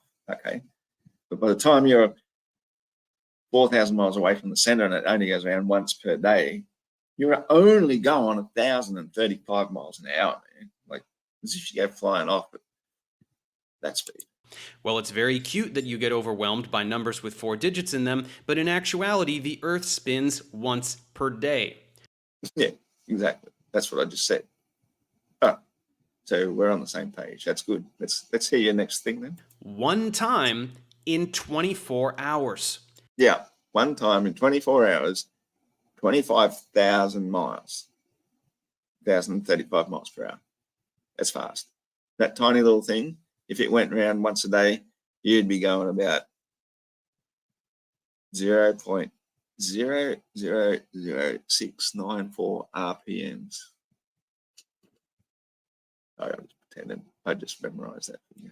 Get on a merry-go-round and have someone push you one time around over 24 hours. Not a very thrilling ride, is it? The issue is that the Earth is really, really big. So if instead of using rotational velocity to describe a rotating body, like a normal person, you try to use linear tangential velocity, you're going to get a pretty big number. But to be honest, it's still not really that big. It is. It really is.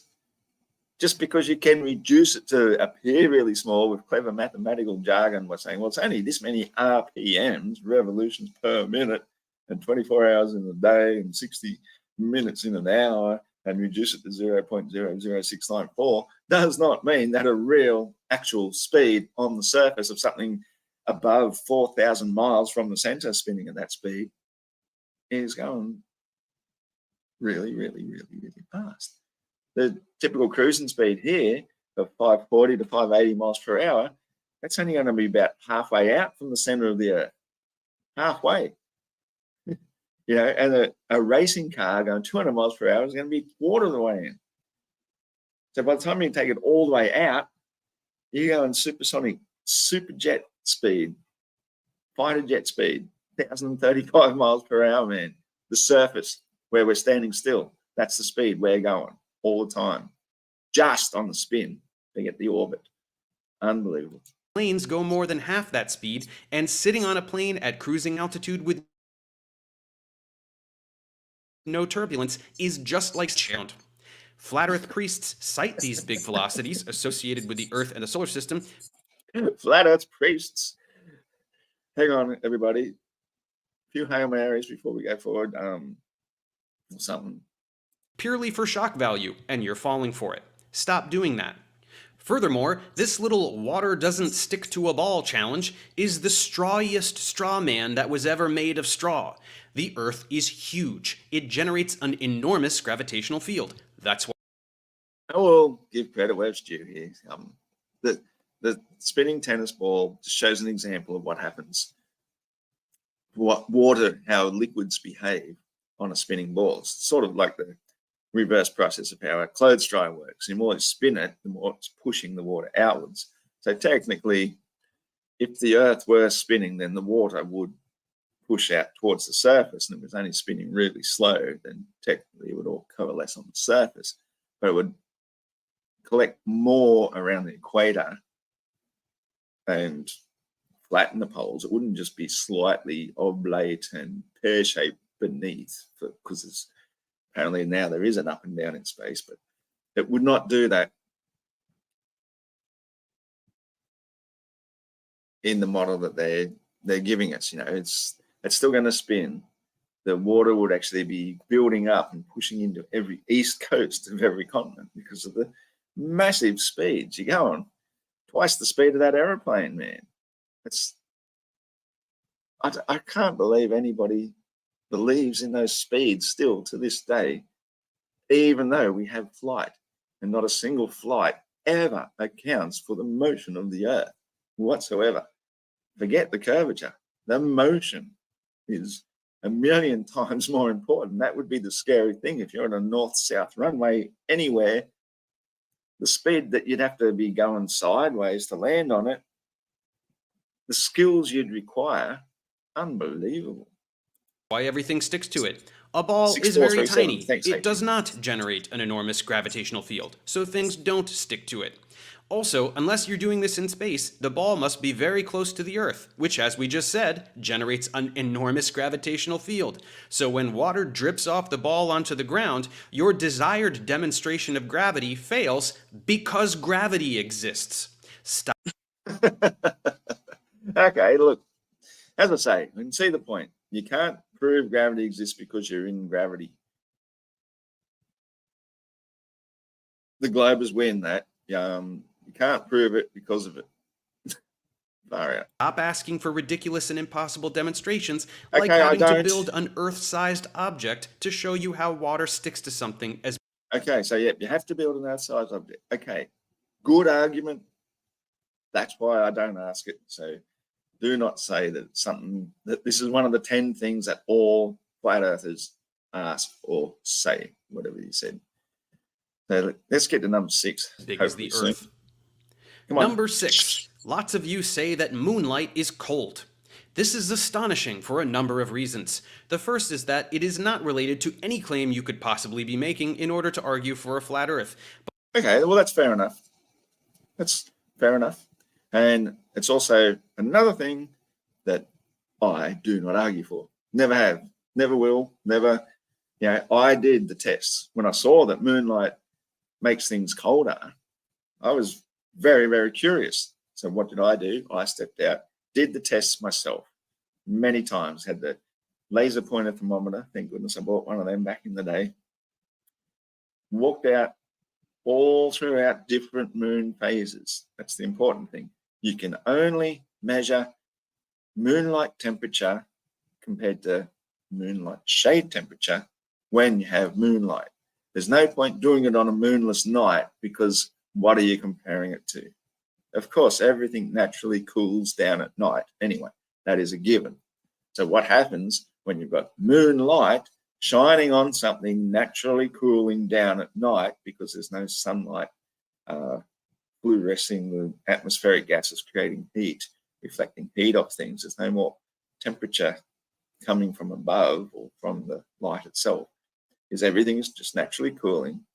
But this tiny amount of light from the moon, it's a very weak light, comes from the fluorescing of the two gases, I believe, krypton and xenon. So it gives you the black and white light. You don't see color in moonlight. Well, that light has a very, very mild warming effect. And so what that warming does is makes the heat rise out of something faster, which is then replaced by cooler air coming from the shaded areas.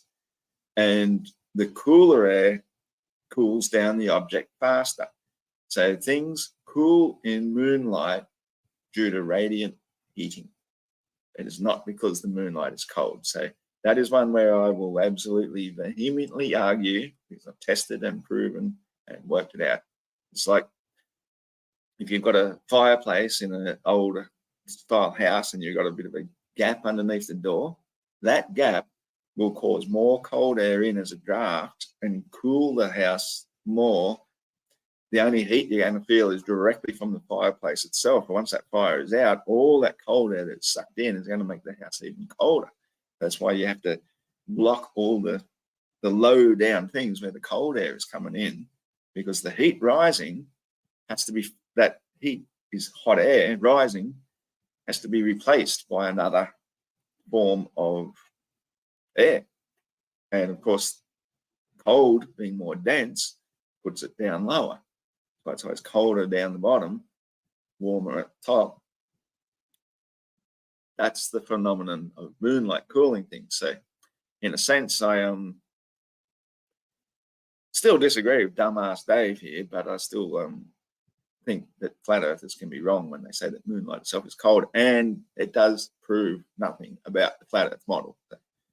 But the second and much more important detail is that it is the perfect demonstration of the fact that you have no clue how science works. Some flat earth priest measured the temperature under the moonlight and then again under something providing shade. Priests. Wow, moonlight makes it colder. But does it? Shouldn't you add some element of control to your experiment? What's a control, you ask? Well, yeah, I did. What I did is I used 4 coasters. These coasters I had, they're hard plastic on one side. I originally thought it was aluminium or something, but I think it turned out to be plastic or plastic coated. Doesn't matter, but it's a hard, cool surface, and the bottom side was cork. So I could put 4 of them, carry them with me, go out somewhere in the middle of nowhere, no artificial light whatsoever, and in the shade of a really big tree, I put 2 of them, one cork side, one plastic side up, and then right in the moonlight, one cork side, one plastic side up. And then I'd go leave them for a good hour, come back, laser temperature thermometers. The ones in the moonlight measured cooler. The hard plastic one was more cool than the cork, because obviously the cork insulates a little bit. And the ones left in the shade were still warmer. That's a provable fact. And the interesting thing that you'll find too, like I did multiple tests using the tar road, because it's a good example, would get really hot through the day. So as it cools, the parts cooling in the moonlight would cool faster than the parts in the moon shade, and the temperature results absolutely proved it. Cools faster in the moonlight. But what's even more interesting is putting the temperature then onto some grass. The grass is actually cold by that stage. It's like half the temperature of the road, and yet they measured about the same when it was still in the evening, because grass is sort of like a living, breathing, respiring thing. As the water is released out of the grass, that makes it even cooler still. That's the evaporative cooling effect. So that's why some air conditioners, that's all they do is evaporating water, and by blowing air through it, creates a cooling effect. So grass is naturally cooling even faster because of the transfer of heat and water molecules into the atmosphere. The more they rise, the more cooler things have to come in and cool them down more. So grass was like 12 degrees while the road is still 22 degrees. It was unbelievable. And yet the road in the shade of the moonlight could still be 24, 25 degrees. That was my experience. So when he asked for a control here, yes, we've used multiple controls. We've tested it. Things cool down faster in moonlight.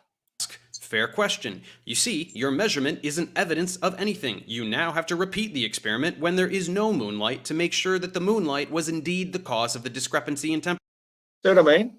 It's the most ridiculous argument. I didn't expect he would actually say that. I just preempted myself by saying that some people have done this before, but how can you test the temperature of moonlight to moon shade without moonlight? All you're doing is taking the temperature. You're not doing a controlled experiment on a night where there's no moonlight. You numpty. Absolute numpty. This is something you should have learned in middle school, but don't worry, I'll finish the experiment for you. I would have hoped you'd learn something like that in middle school. Let's compare the temperature of the fire to the temperature with no fire on a night when there's no fire. Sir, excuse me, sir, what are we testing again? The temperature without a fire? Shut up. Do as I say. Control. Don't you question your teacher. Wow. I seriously cannot understand the mentality of why he would even ask for, why you would want to do it on a night without moonlight to compare something in moonlight to something in shade. That is the control variable. 2 glasses of water would be sufficient. Put one in the moonlight, one in the moon shade. Make sure take them both out of the fridge even, or just room temperature water sitting in your house. Take them both out at the same time. Put one directly in moonlight, one well in the shade of the eave. Leave them for an hour. Come and measure the difference. The one in moonlight will be colder. That is your control because you're measuring it compared to the one left in shade. You bloody an idiot. You take the measurements again on a night with a new moon so that there is no moonlight. Look at that. You'll get the same result. So the moonlight... What? How can you get the same result when you can't measure the temperature of something not in moonlight, not in shade with moonlight? How can you get the same result? You've got your thing in moonlight, your thing not in moonlight, control and variable, whatever, variable and control. But in a night without moonlight, go out and do the same thing. Put one in nothing and one in nothing. For fuck's sakes. Dumbest person on the former planet. Light absolutely wasn't the reason for the discrepancy in temperature. What was the reason? Well, that thing that is providing the shade from the moonlight is also trapping in heat that is emanating from the Earth while it faces away from the sun. So, case closed. No, because whatever you're using to shade from moonlight doesn't necessarily have to have a canopy directly above the glass of water. You know, it can be the edge of a house or an eave of a house or something. There's no pocket of warm air holding the heat in to that particular glass of water while the other one's out in the moonlight. And the same thing, as I said, with the cards I used the shade from a tree. So I did it sort of reasonably early in the evening of a full moon. So the moon's not directly above. So I didn't have to shove them under the tree to get the results I wanted. I could put them next to it and know that for at least the next 2 or 3 hours, they're still going to be in the shade, while the ones that are in the light, I can see are definitely going to stay in the light the whole time. That's how you do an experiment, man. You're not, and even the tree, being a big conifer, for example, it's not going to trap much heat enough to keep a thing warm underneath it, even if you put it directly underneath it. Even so, and if you use the house, again, you do it. So if the moon rises in the east of the evening, which I think it's doing Christmas Day this year. I think it's a Christmas Day full moon this year. Do it on the west of the house. Do it to the west so that the one glass of water can sit entirely in the shade of the house with nothing above it whatsoever, and put the other one just further away out where it's not in the where it's not shielded from the moonlight, and see what happens. That's what we've done, and we've proven it things cool down faster in moonlight. Okay, it is a given. It's not because moonlight is cold, slightly warm. I'll link to at least one empirical demonstration of this fact in the description below. See how important it is to know how to do a science experiment? Maybe you should actually learn science rather than just repeating what you hear on flat earth videos. Or anything that you happen to say, because you've clearly shown you don't even understand the purpose of the experiment. You bleep, bleep, and bleep, dumb bleep, bleep. Number 7. Many of you say some unintelligible nonsense about water flowing uphill, or that on the globe model some rivers flow uphill. This one is so stupid that I genuinely can't believe any human could fall for it. You'll look at a globe. 27th. Thank you, HE Media, again. You're very informative. It's awesome. Aussie Gold's here too, afternoon copper. So, yeah, let's just take a quick look at this. For some reason, his drone is drawed. He's made an image of the river where it goes under the curve. But what if, for example, the river flowed across the top of the curve? It would be flowing up curve, would it not? From one point to another would have to be up curve. It's got nothing to do with north, south, east, or west. It's just got to do with the curvature of the ball. The river can flow any and every direction, but because many rivers flow thousands of miles, the amount of curvature drop between one point and another would mean it would have to be all downhill all the way. So the curve would have to be compensating somewhere else, out of sight and out of mind. Something that water doesn't do, something we've never seen. I've said it quite a few times lately that the people that believe in the cube Earth, because they've just been general smartasses and idiots, whatever, they say everybody's wrong, the Earth is a cube. Well, effectively, they would be more right than the globers, because it's all flat all the way to some imaginary edge. But once you get over that edge, it all becomes flat again. And so, of course, that's why we never see curvature anywhere, and water always flows downhill.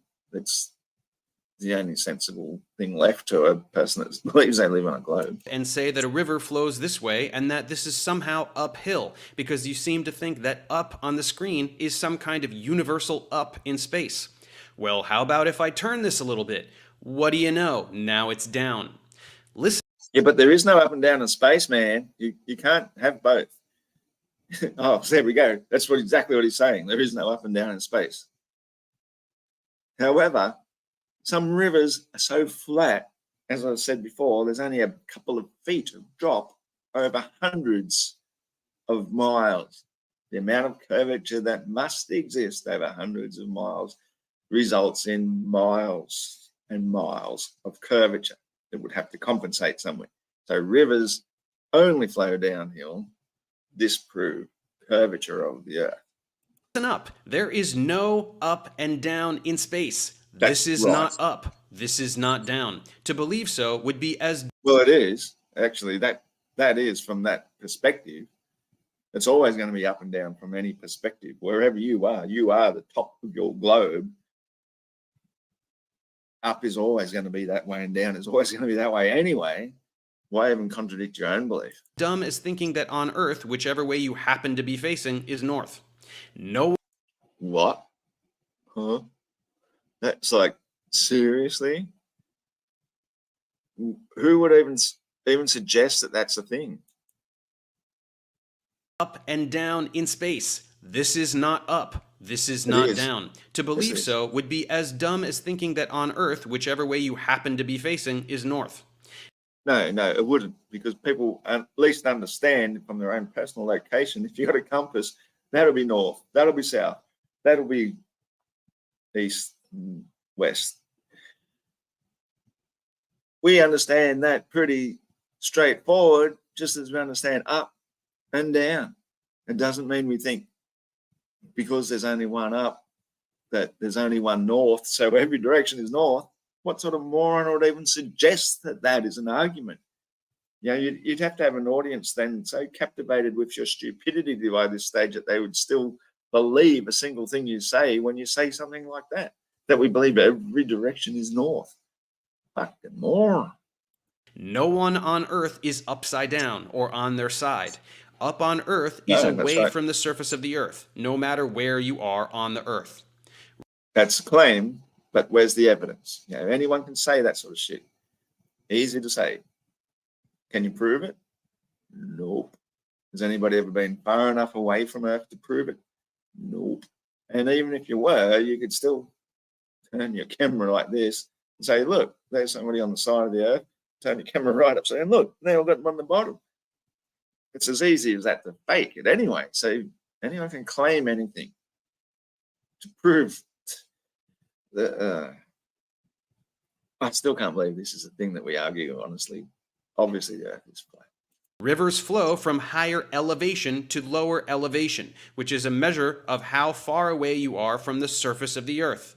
This has nothing to do with flowing in any particular direction along the surface. This is also why people who make videos acting confused about why elevation doesn't change between various sea level locations around the world are among the dumbest people alive. Oh, okay. There we go. Us people who don't understand it are amongst the dumbest people alive. Now, seriously, this is where that's the sort of thing that previously might have made me cranky and outrageous and burst into a fit of expletives and so forth. But I'm an older, maturer, wiser person these days, and I still think he's a fucking idiot to even suggest you have to be dumb to believe that everywhere that's elevated above sea level, somehow that this place over here, thousands of miles below the sea level over here, with all this land in between, that water can still flow only downhill, but not curve. Yeah, it does my head in to think that anyone can think that water can flow up curve to get to sea level. See, like all the water down the bottom right of this, for example. Well, as we know, the lakes up there, obviously the water is flowing down. So it's water only flows downhill to a level. That's how we know the Earth is flat. This is sea level. This is sea level. This is above sea level. This is above sea level. That's what elevation means. Learn the... No, that's not what elevation means, because one of them is going to be below the other, so therefore not level. The only way it can work is if you flatten it out, and then it can be that amount above sea level. That's the only way it can work.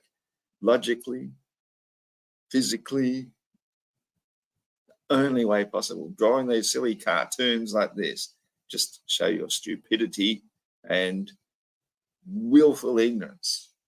You know, you're so heavily indoctrinated into a belief that you can't let go, that you will willfully lie and express ignorance and show shit like this and assume that you could actually do such a thing with liquid water. definitions of words before you try to use them in a sentence. Number 8. Many flat earthers remain dumbfounded by the idea that the Earth is slightly closer to the sun in winter than in summer.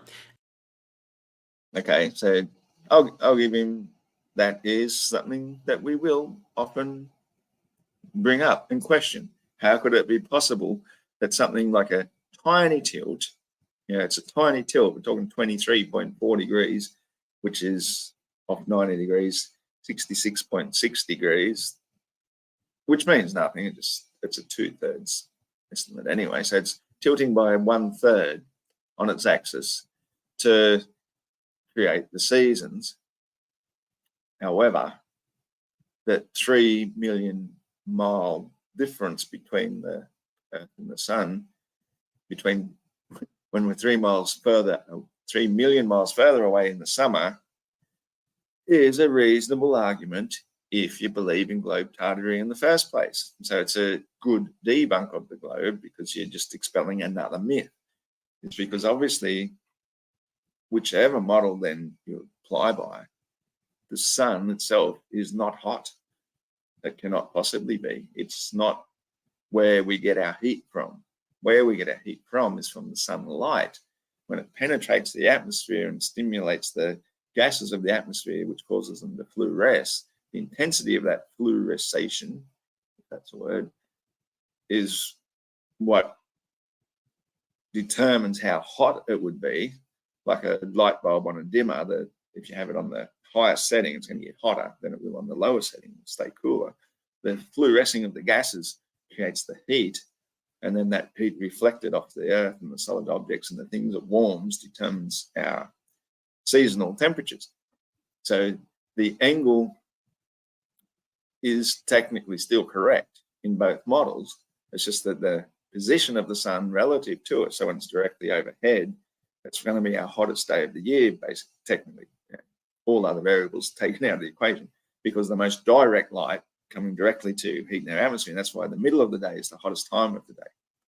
But technically then, if the seasons were controlled just by this tilt alone, why wouldn't we get 4 seasons in a day? Why is it just not hot in the day and freezing cold winter at night, every night?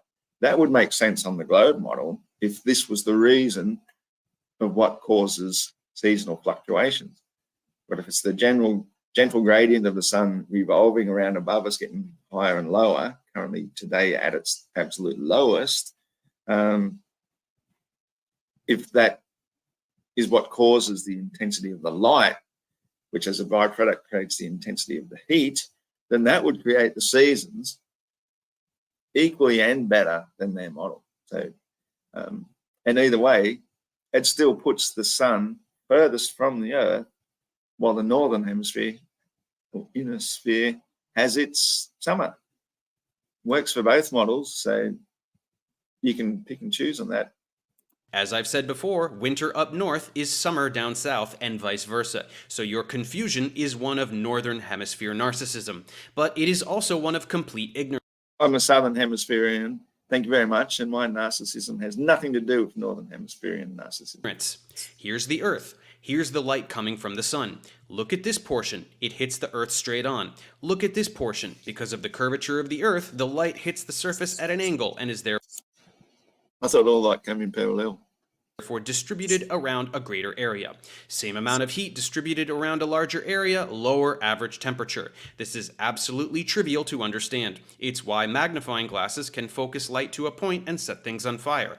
It's how heat works. I actually don't see how that's got anything to do with a magnifying glass, actually. That's a concentration of the light through a lens to create an extreme hotspot, but it's got nothing to do with how the seasons work. That was really, really dumb. And as I said, either model it works for. So there's no win or lose. Flat Earth priests know this. They just pretend to be confused about things that they know their viewers won't check up on. Flat Earth priests know this, say. Am I a flat Earth priest? I don't think so. Nobody calls me father. Airtight. I don't even know what his cartoon means here. That's a really dumb cartoon as well. Number 9. Many flat earthers refer to the body of scientific knowledge as scientism. This is meant to be derogatory, implying that science is a religion.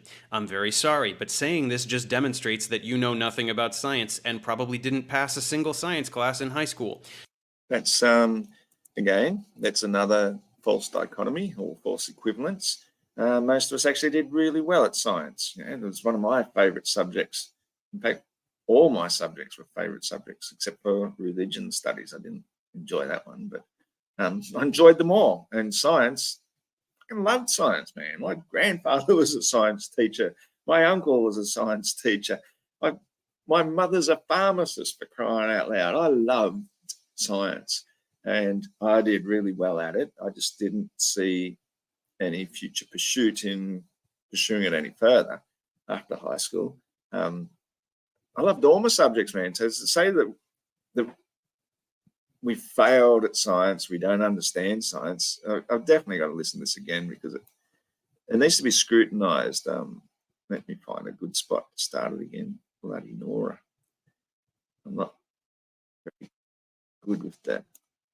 Let's try it here. I think it might have been a little bit further back from that. Science students are not told what to believe. Yep. a little bit further back. That, come on, mouse, do your job. Things on fire. It's how heat works. Flat Earth priests know this. They just pretend to be confused about things that they know their viewers won't check up on. Number 9. Many flat earthers refer to the body of scientific knowledge as scientism. Yeah, well, that's right. Because basically, I'll get to the point I was going to get to, but now I've got to start a whole new one. The reason why we will call it scientism is because the people, the students of science today, are learning and regurgitating the stuff of old. They are not doing new science. They are not challenging science. They're being told what to think, told what to believe, and if they can regurgitate the answers accurately enough, that's how they get their pass in their thing. That's why this guy couldn't finish off a college degree, because doing a college degree and becoming a doctor in something requires having something original. This is just repeat and regurgitate. Yep, you memorize that well, you've done well at science. And then you can go off and do a job and forget all about it again. So we call it scientism because it is a religious indoctrination to regurgitate the shit they talk about. This is meant to be derogatory, implying that science is a religion. I'm very sorry, but saying this just demonstrates that you know nothing about science. And no, it demonstrates we know quite a lot about science and psychology.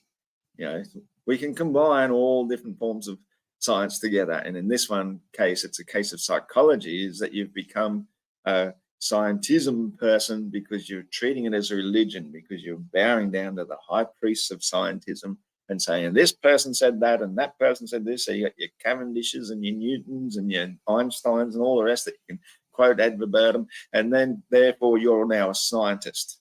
That's not a critical thinker. That's a believer. That's a trust in the authorities. It's white scientism. Probably didn't pass a single science class in high school. Science students are not told what to believe. They are shown how to perform experiments. Okay, that's fine. I remember doing science as well, and we're shown how to perform the experiment. Most of the time you'd end up having to just fudge it anyway and make up the results that you knew the teacher wanted. Even in high school physics, students use blocks and ramps and balls and pendulums and carts and rulers and timers to derive Newton's laws and many other such pillars of science. That's fine. I agree with Newton's laws. I find them to be perfect to explain how natural density and buoyancy occurs and things in motion, staying in motion until something resists them. So resistance is the force, and that the thing only reacts in response to another force. So that's why drop, that's why down, reacting to being picked up. That Newton explains it perfectly. So education is useful, but it's not the end all and be all. They personally do the science that has already been done by others in order to derive the knowledge that we already know and prove its validity to themselves. This continues through college and then on into graduate school, where students do their own research and figure out things that no one else has done yet. Okay, so again, that's not a bad thing. That's fine. That's great. That's what education should be all about. But it doesn't mean that it all finishes the moment you got your paper. Scientism is a thing. So when it comes to the globe, tell me how many schools of thought, make that a little bit different. How many schools of thought are there out there where you can go to become educated about the fact that the Earth is actually a globe? Is there a degree you can do to show motion of the Earth and be an authority on it? At the best, you're going to be an astrophysicist like Neil deGrasse Tyson, which is the study of the stars. They're not even the Earth. To assume that the Earth is one of those things that we're seeing is an assumption that you've been indoctrinated with from a very young age. And so you're going to imagine all your expectations and observations on the basis of what you've already fully indoctrinated to believe. There's nothing out there that says, and this is something actually I've been seriously thinking of consulting with a local university to start doing lectures and have a flat Earth course and actually teach this stuff, is that there's nothing out there teaching what we know and have observed in recent years and decades, what we know about the reality of the nature of existence itself. This is it. There's nobody out there actually teaching it, and there's nowhere to give young people the opportunity to question it. And that's what I think it would be a good option to have going through college, to have the opportunity to at least study the flat earth from a lunatic like myself. I'm clearly insane and don't know what I'm talking about, obviously, drinks too much and all the rest. Cheers.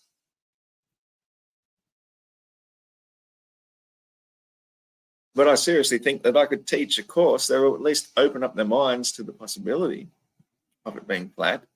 And then amongst these young minds, we can fine-tune the data and write books about it and have a published reference that other people can study. And that's how science works. When you have the information put down and studied and questioned and challenged, and then you can do experiments and try and prove things wrong and all the rest. And eventually, I think that the flat earth has to catch on. It really has to and must, because the globe ain't got shit. So using the word scientism only serves to disqualify you from adult conversation regarding science. In actuality, it is quite clear why you adopt this viewpoint, because you just accept whatever you hear if it's what you want to believe. This is why your beliefs are baseless. Since you are incapable of doing anything other than repeating what you are told, you assume that others are doing the same thing. But that is exactly what everybody up to the doctorate level, at least, does. They are just repeating everything they've heard and they've been told. But once you reach the doctorate level, where is anybody who has a doctorate in globology? Like, there's just no such thing. There's nothing to stand upon to say anybody is educated to the nines about the globe Earth. There just doesn't exist. There's no professor in, well, of course, this, and they could explain then why the horizon rises to eye level and then it becomes curvature. But then as you get higher, the curve magically disappears and it keeps on rising to eye level. There would be an explanation for it. We need professors with this sort of knowledge, and they don't exist. That's why flat Earth is becoming such a hugely popular and obviously popular thing that has to happen. To me, sometimes I wake up in the morning thinking, oh, not again.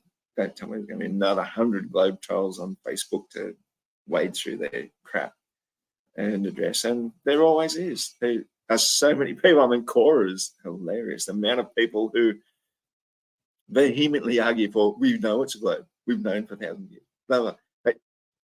They all blindly believe, and yet challenge one of them to show some evidence. Nobody's got any. No doctorate or indoctrinated or graduated philosopher or professor and all that sort of stuff with a degree has studied whether or not the Earth is flat. None of them. Not any of them. So no matter how smart you are, how good you are, what you've graduated in, on this particular subject, you aren't qualified to speak shit. You've just been brainwashed that it's a globe from a young age.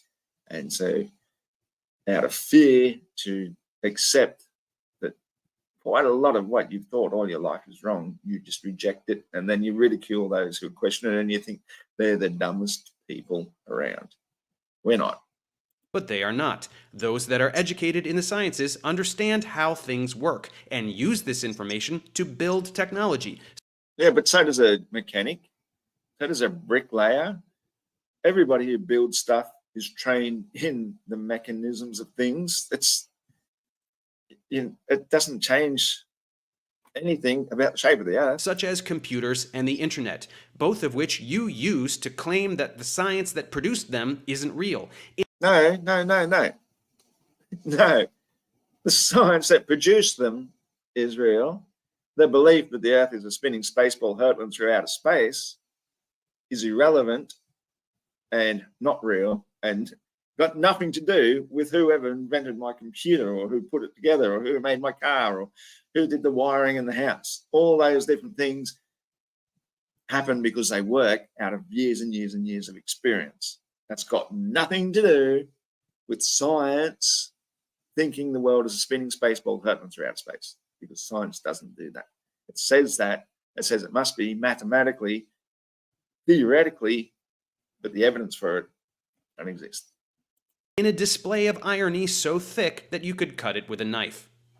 And to wrap things up, number 10, the pièce de résistance, the claim that we have all been indoctrinated, that we have been brainwashed by schools, by the government, by NASA, by Freemasons, by Hollywood. Take your pick.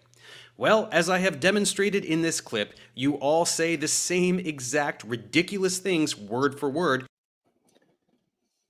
I can't even see them. Make a big screen. Water always finds its level. Water always finds its level. Oh, they all say the same thing. Oh, that's so clever, Dave. I'm so glad I zoomed in to see that. Like you're reciting the oath of the Flat Earth fraternity, so it's a rather silly accusation to be throwing around. The fact that you all say the same things is not surprising in the slightest. Because we all tell the truth. Yeah, I for once agree with you, dumbass Dick Dave. Dumbass Dave. I agree with you that we say the same things, because once you understand the truth, you'll only speak the truth. Why would you say different things if you all agreed on the same thing? How is that an argument against us? I seriously struggle to see the logic. What do you do when you want to brainwash someone? You tell them they have already been brainwashed. That's what Flat Earth priests do. You tell them they've already been brainwashed. That's what Flat Earth priests do. I don't see the logic in that. I'm going to listen to his argument one more time. There's got to be something somewhere. The fact that you all say the same things is not surprising in the slightest. No. What do you do when you want to brainwash someone? You tell them they have already been brainwashed. What? Oh, when you want to brainwash somebody, you tell them they've already been brainwashed. Hey, mate, I think you're brainwashed. Stop trying to brainwash me. That seems to be the logic he's got there. No. You only realized that you were brainwashed once you're no longer brainwashed. So by trying to tell somebody they're brainwashed, you are trying to assist them out of the brainwashing. You are not actually trying to brainwash them further. But, you know, I can understand the logic, because he's coming from the brainwash perspective. So he assumes that if somebody's trying to help him out of his brainwashing, that they must be trying to brainwash him. Leave me alone. Leave my brainwashing thoughts alone. Stop. Keep away from me. I can stop trying to unbrainwash me with brainwashing. Resistance to the truth is usually the way it goes. That's what Flat Earth priests do. They tell you that you've been brainwashed so that you are nice and receptive to the brainwashing. And you listen to the way his tone changes too. If anybody still actually believed this clown, they'd say, "And yet you're brainwashing." So you'd almost fall for it. They tell you that everything you know is a lie so that they can lie to you. It's Human Psychology 101. Why do they do this? Money, status. It's a way for con men to capitalize on the gullible few who exhibit a combination of ignorance and suggestibility. And yet, how many millionaire flat earthers has there been so far? 0. That's a load of shit. Some people see a way of supplementing their income by having a public, channel, a popular channel that appeals to people. And if enough people watch it, you can make some sort of revenue from ads or something, which is why I'll never make money on my channel, because I hate ads. But to accuse us of being, let's hear it one more time. Gotta hear this. Money, status. It's a way for con men to capitalize on the gullible few who exhibit a combination of ignorance and suggestibility. Okay, so there you go, twice. I've never made money off it. I don't intend to. I don't particularly want to. I'm quite happy making a living, doing what I do for a living, and doing this is a hobby. If I happen to make a bit of money from it in the future sometime, well, so be it. I don't really care. It's not my motivating force for doing what I do. And the other thing is, well, I've never actually given money to other flat earthers based solely on the fact that they're doing a flat earth thing. Like there might be occasionally a fundraiser thing happening, a charity event, whatever, and might give a few dollars here and there sometimes, not very often, because I don't have many to spare myself. Not the point, but the thing is, either way, I haven't been sucked into giving huge amounts of money to some priest of flat earth. I'm not a priest of flat earth and made heaps of money off other people because I just simply haven't ever made a cent out of anything I've done, YouTube, Facebook, Quora, you name it. I've always made my content free. So it's a pretty hard stretch to say that this is what all flat earthers do, when I really think probably the only one who's successfully done anything would be that Flat Earth Dave, because he's made an app. And so if you make a successful app and you sell it for $2.99 and you get millions of people to buy it, fucking good luck to you, man. Nothing wrong with that. People doing it, crushing candy, crying out loud. Nothing wrong with making an app and getting a bunch of shekels. It's a cult. You're It's part a of a cult. cult. We're part of a cult. I think we're escaping the cult, man. I think that's what cultists will do. They'll tell you, how dare you leave us? Oh, now you've joined a cult.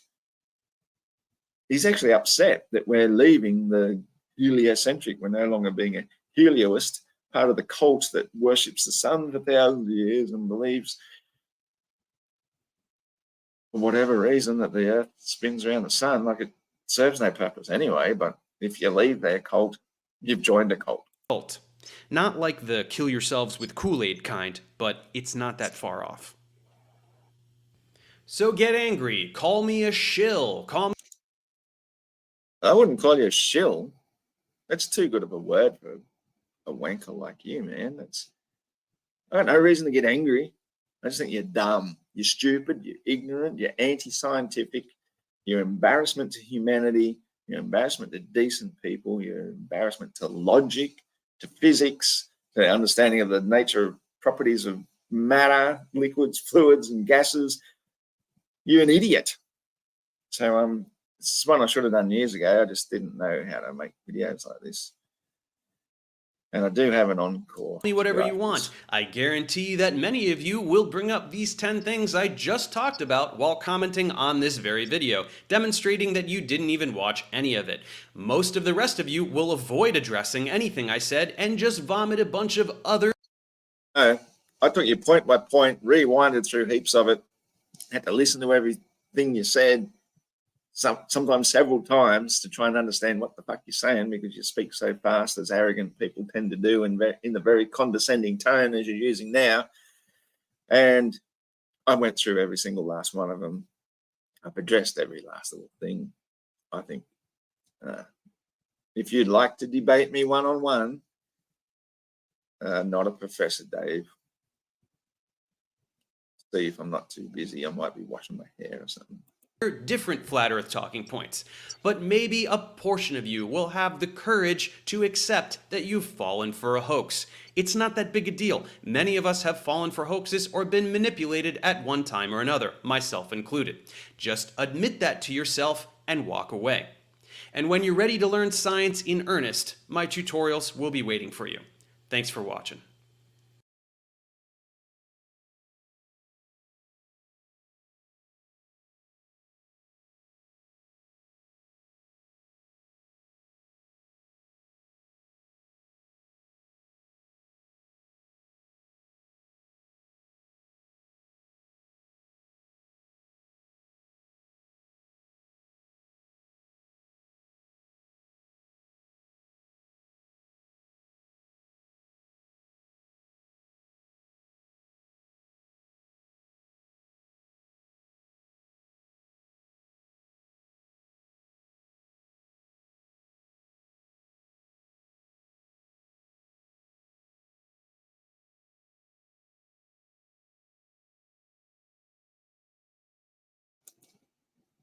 Damn, sorry about that. I meant to get back a bit earlier. I thought he might rant it on for a little bit longer. Okay, so we have a quick look at the chat. Aussie Gold and HE Media are still there, and Shawnee B. Cool. It's not even his own intelligence. He's reading a script anyways. You're exactly right. He's admitted to that. That was the one I was looking for before. I should have found that before I went on a break. I'm sure I've still got it there. I just not sure what it's called. Is it? It's not the Rumpus one. It's not 10 challenges for flat earthers. And it's not destroying flat Earth without science. It's not worst arguments in. Which other one can it possibly be? It's got me beat. I'll play this one anyway and see what happens. You may remember the 10 challenges I offered to flat earthers a couple of months ago, and it's been very amusing watching them run around because of the coronavirus and then cry yourself to sleep. Opposite sides of you. Can they both see the front of your face at Okay, that's not it. I don't know how. I must have deleted it, but that was the other. I can probably find it. It would be this one.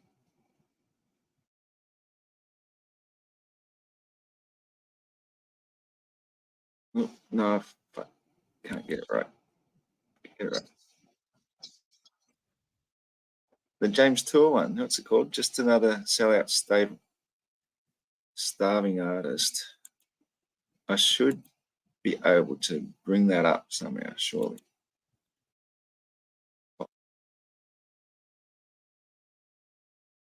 I saved it somewhere else. That would have been really dumb of me. Was it?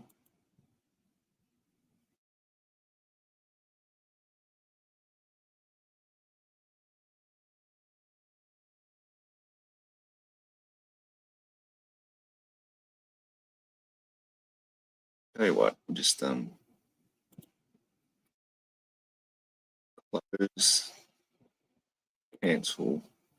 Sorry about this. Didn't mean to have a disruption in the stream because I do want to move on to another one, but this is too important. Copy.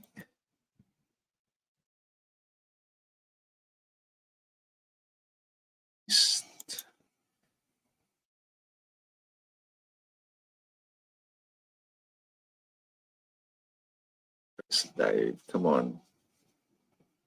Download. Swore I had this on here yesterday. We've got two versions of it now. Rightio. Now I'll go present. And we've got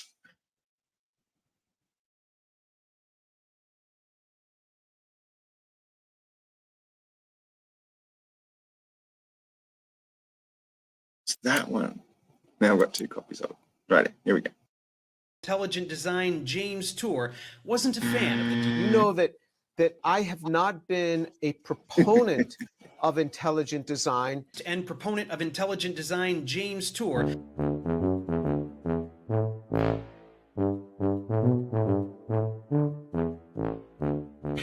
I just thought it'd be fun to have like a little persona. You know, Professor Dave is just a little name. I don't have a PhD in chemistry or anything, but I did work in I took courses with laboratory components as an undergrad, and then I did most of a master's in synthetic organic chemistry. But I didn't really last long. I dropped out in my second semester. I wanted to move up to San Francisco and play music, and then I moved down to Los Angeles again for music opportunities. But I eventually got this teaching job for organic chemistry at this little trade university. It was a pretty lucky break because with a bachelor's degree, I was only supposed to teach the laboratory portion. But on the first day, the lecture instructor had this freak out. He just took off. And so my boss came up to me and he said, look, you got to go teach the lecture. There's nobody here. They offered me the job permanently, but contingent on me getting a master's at the same time. So I went over to Cal State Northridge to to give a second shot at a master's degree in chemistry, and found that I really hate it. I really didn't like it at all. Do not enjoy doing chemistry. But through a bunch of bureaucracy, quite frankly, I lost that job, so I had to withdraw yet again from the master's program. A lot of you ask very incredulously, "Are you a real professor?" I sit literally in this room like 60 to 70 hours a week, and I chose the name really without much thought. It was kind of tongue-in-cheek, to be honest. I just thought it'd be fun to have like a little persona, you know, Professor Dave. It's just, you know, a little name. They offered me the job through a bunch of bureaucracy. I lost that job. I chose the name. It was kind of tongue-in-cheek, to be honest. So, and You can't watch this even too at many that time, times. I had no interest in being a chemist. Do not enjoy doing chemistry. I really hate it. Professor Dave. It's just, you know, a little name. Yeah.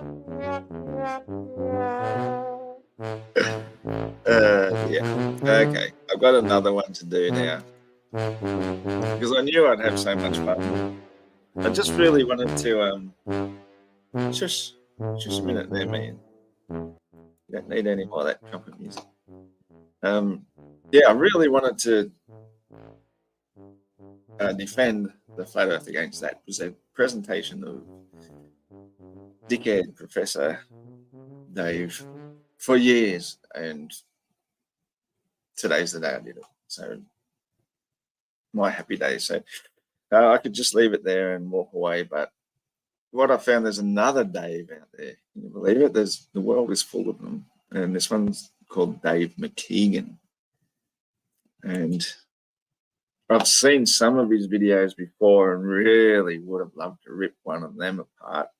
So before starting today, what I did is I just found one that said it's directed against flat earthers, and so I clicked on it and saw, yep, he's talking about flat earth, and I didn't watch it. I just downloaded it so I can present it here and rip the shit out of it. So I think that's what I'll do now. That McKeegan guy, yeah, I really can't stand him either. Like, some people's voice really piss you off. Hope you're doing well, and thanks for joining us for another video. His voice really pisses me off. And not only that, everything about him pisses me off. I don't know why. Like, it's not just because he's a globetard, but it's like, what a nice guy I am. Always patting my dog.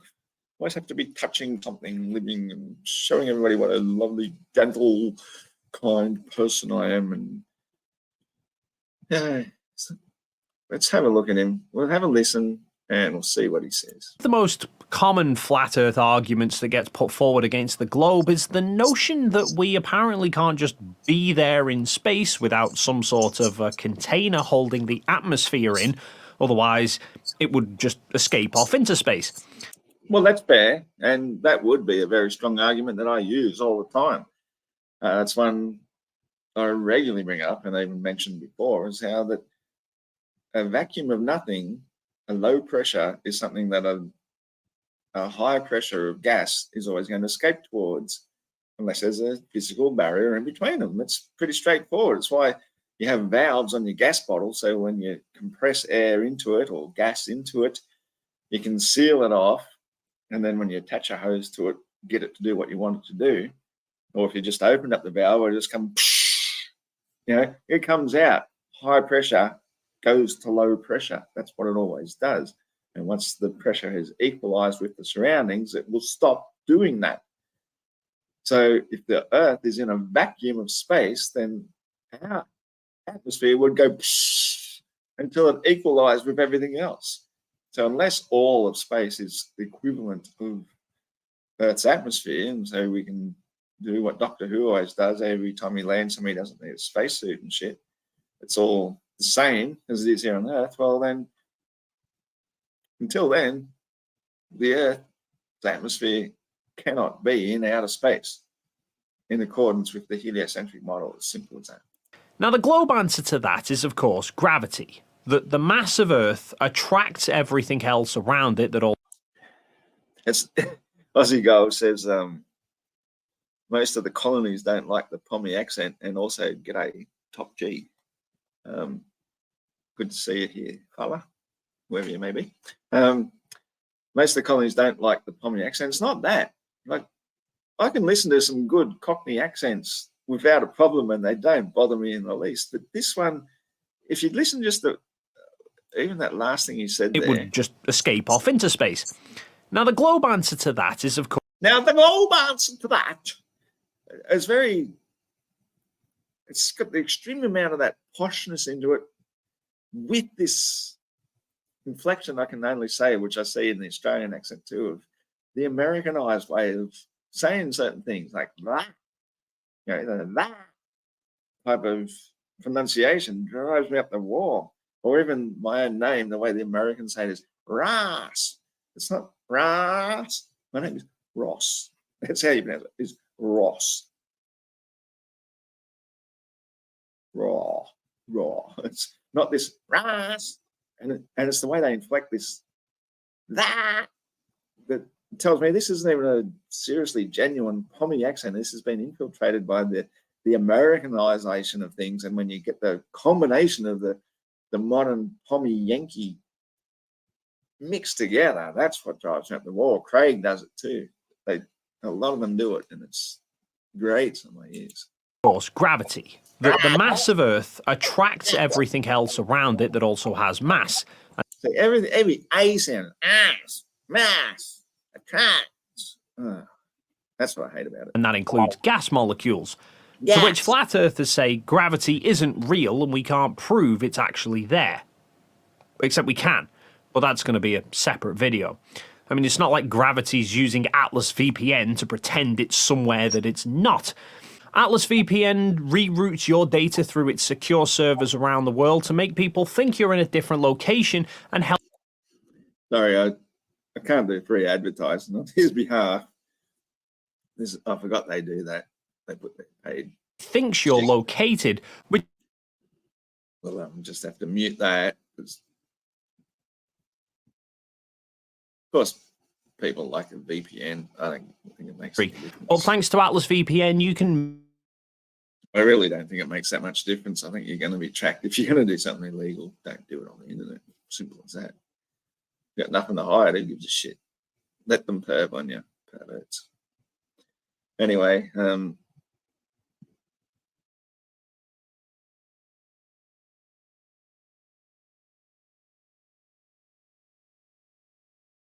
hang on, I paused him. Mind of a 30-day full money-back guarantee in case. Selling shit, are you? And oh, geez, what do flat earthers get accused of? Doing shit for money? But it's okay for anti-flat earthers to create video content and make money out of it. Laws of motion state that without a force acting on an object, it would continue traveling up into the air. The fact that it comes back down means something must be making it come back down. But the flat earthers can't actually agree on what that is. Many say, yeah, we can. Yeah, we can. We've all agreed it's relative density. The density of the air is going to resist it sufficiently to the point where its own weight cannot be supported by the air, and so it returns back again after it's reacted to the force acted upon it. Something throws it up in the air, or shoots it up in the air, that's a force. Eventually, it will run out of that force, and then it will come back, equal and opposite reaction, until finding a place of resistance, which comes from the density of the ground. Say it's density, that if an object has a higher density than its surroundings, it will sink. If it doesn't, it will float. Others say it's electrostatics, that all objects possess charged particles and that... Yeah, I don't say that. I think that's actually wrong because I was quite amazed when I first learned about it in class, where you get your plastic ruler and rub it across your shirt, and rip up little bits of paper, and then you can hold it above the desk and the little bits of paper jump up into the air and stick to the ruler. That's electrostatic force. That's not gravity. Nobody thinks that's what causes gravity. It's just wrong. So to even bring it up, even though some people will often think that they're being clever by saying what causes the downward force is a negative charge of the earth to the positive things or whatever, I think that's, there may be some amount of truth to it, but it's not the reason. It's just relative density. the Earth itself is charged, which causes objects to be attracted to it. Except, despite there being plenty of observations we can make that show those suggestions don't work, both of them would still allow space to exist without a barrier in place, shown by the fact that our atmosphere has a pressure gradient to it. The higher you go, the less air there is. And that isn't a case of the pressure's decreasing just because it's colder up there. The density of the air itself reduces too. No, actually, if it got colder, that actually increases the density. It's getting colder because there's nothing of thermal mass to contain heat. There's, heat is a very interesting subject all in its own right. It's another separate one from light, even though they're all related. But heat also needs a substance to keep warm, even though the heat can be lost from the substance or increased into the substance. It needs the substance to exist. So heat is a very interesting topic in its own right, and that is why the vacuum flask works as such a great insulator, because you've got a vacuum state in the walls of the flask, all the heat in the inside wall, if you put hot coffee or whatever into it, close off the top to prevent the heat escaping out the top, then the vacuum state will insulate that so much better than if it wasn't a vacuum state, because the heat cannot transfer through nothing. It needs a thing through which to transfer. So even bringing in temperature into this density gradient it's false in two ways, because number one being cooler air drops, warm air rises, but the warmth as it rises is lost. That's entropy. It's just lost. It just ceases. It doesn't actually transfer into something else to carry the heat away. It just vanishes, which then, because then there's no physical matter, or less and less dense gases getting higher and higher, that is why it's cold. It's a completely different cold from, say, Antarctic cold, where it's actually freezing cold air, as opposed to the coldness of space. Whether or not you'd feel cold by sticking your hand out into it, if you could, you probably wouldn't. You just sort of feel nothing. But given an opportunity for all your heat to be lost from your body, you would soon become very cold with no ability to regain heat, and you'd freeze to death. I.e., there is physically less air molecules the higher you go. Otherwise, planes would be able to fly as high as they liked. Lovely chemtrail formation there, 2 planes at a time, completely different chemtrails. I won't even start there, but we can't fly as high as we like, as we well know. We can maybe fly 60,000 feet, 65,000 feet. It's alleged, it used to be said that these, the U-2 bombers, or the U-2 high altitude planes, went about 90,000 feet. And they are dubious about that claim, but yeah, you can't go because you need something physical to propel off and to give you lift. If you're using friction as your means of gaining lift, that's how flight works, is you're thrusting so fast through the air that the angle of the wings in the tack into the air gives the lift. So of course, when the air is too rarefied, it won't give lift. Of course you can't fly any higher. At sea level, the density of air is about 1.2 kilograms per meter cubed, meaning if you were to take a box of air that was 1 meter by 1 meter by 1 meter and you placed it on a set of scales, the air within that box would weigh 1.2 kilos. That wouldn't. That's the problem, is the scales have to be calibrated one way or another. And the way they do that is the assumption that the air pressure isn't there. So if you calibrated your scale and you knew exactly what 0 was on it, and you put the box on it, the only thing you are going to weigh is the weight of the cardboard material of the box itself. Even if you close the lid on it, is not going to be 1.2 kilograms. That was just really, really dumb to even suggest that air could be weighed like that. At 30,000 feet, the ambient air in that box would weigh only 0.02 kilos, and by 85,000 feet, which is around where the SR-71 flew, it would weigh less than 0.000007 kilos. So there is no denying either that our atmosphere has a gradient to it. So let's remove gravity from the equation and we'll run with the hypothesis that one of these flat Earth claims is causing the pressure gradient instead. So for electrostatics, say, everything that has mass has a...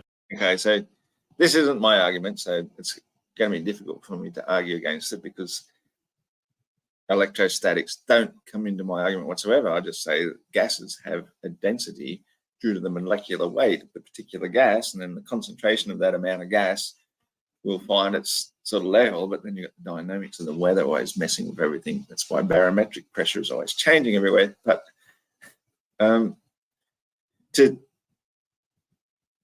even so, all of these things would work far more simpler on a stationary base, on a stationary planar Earth.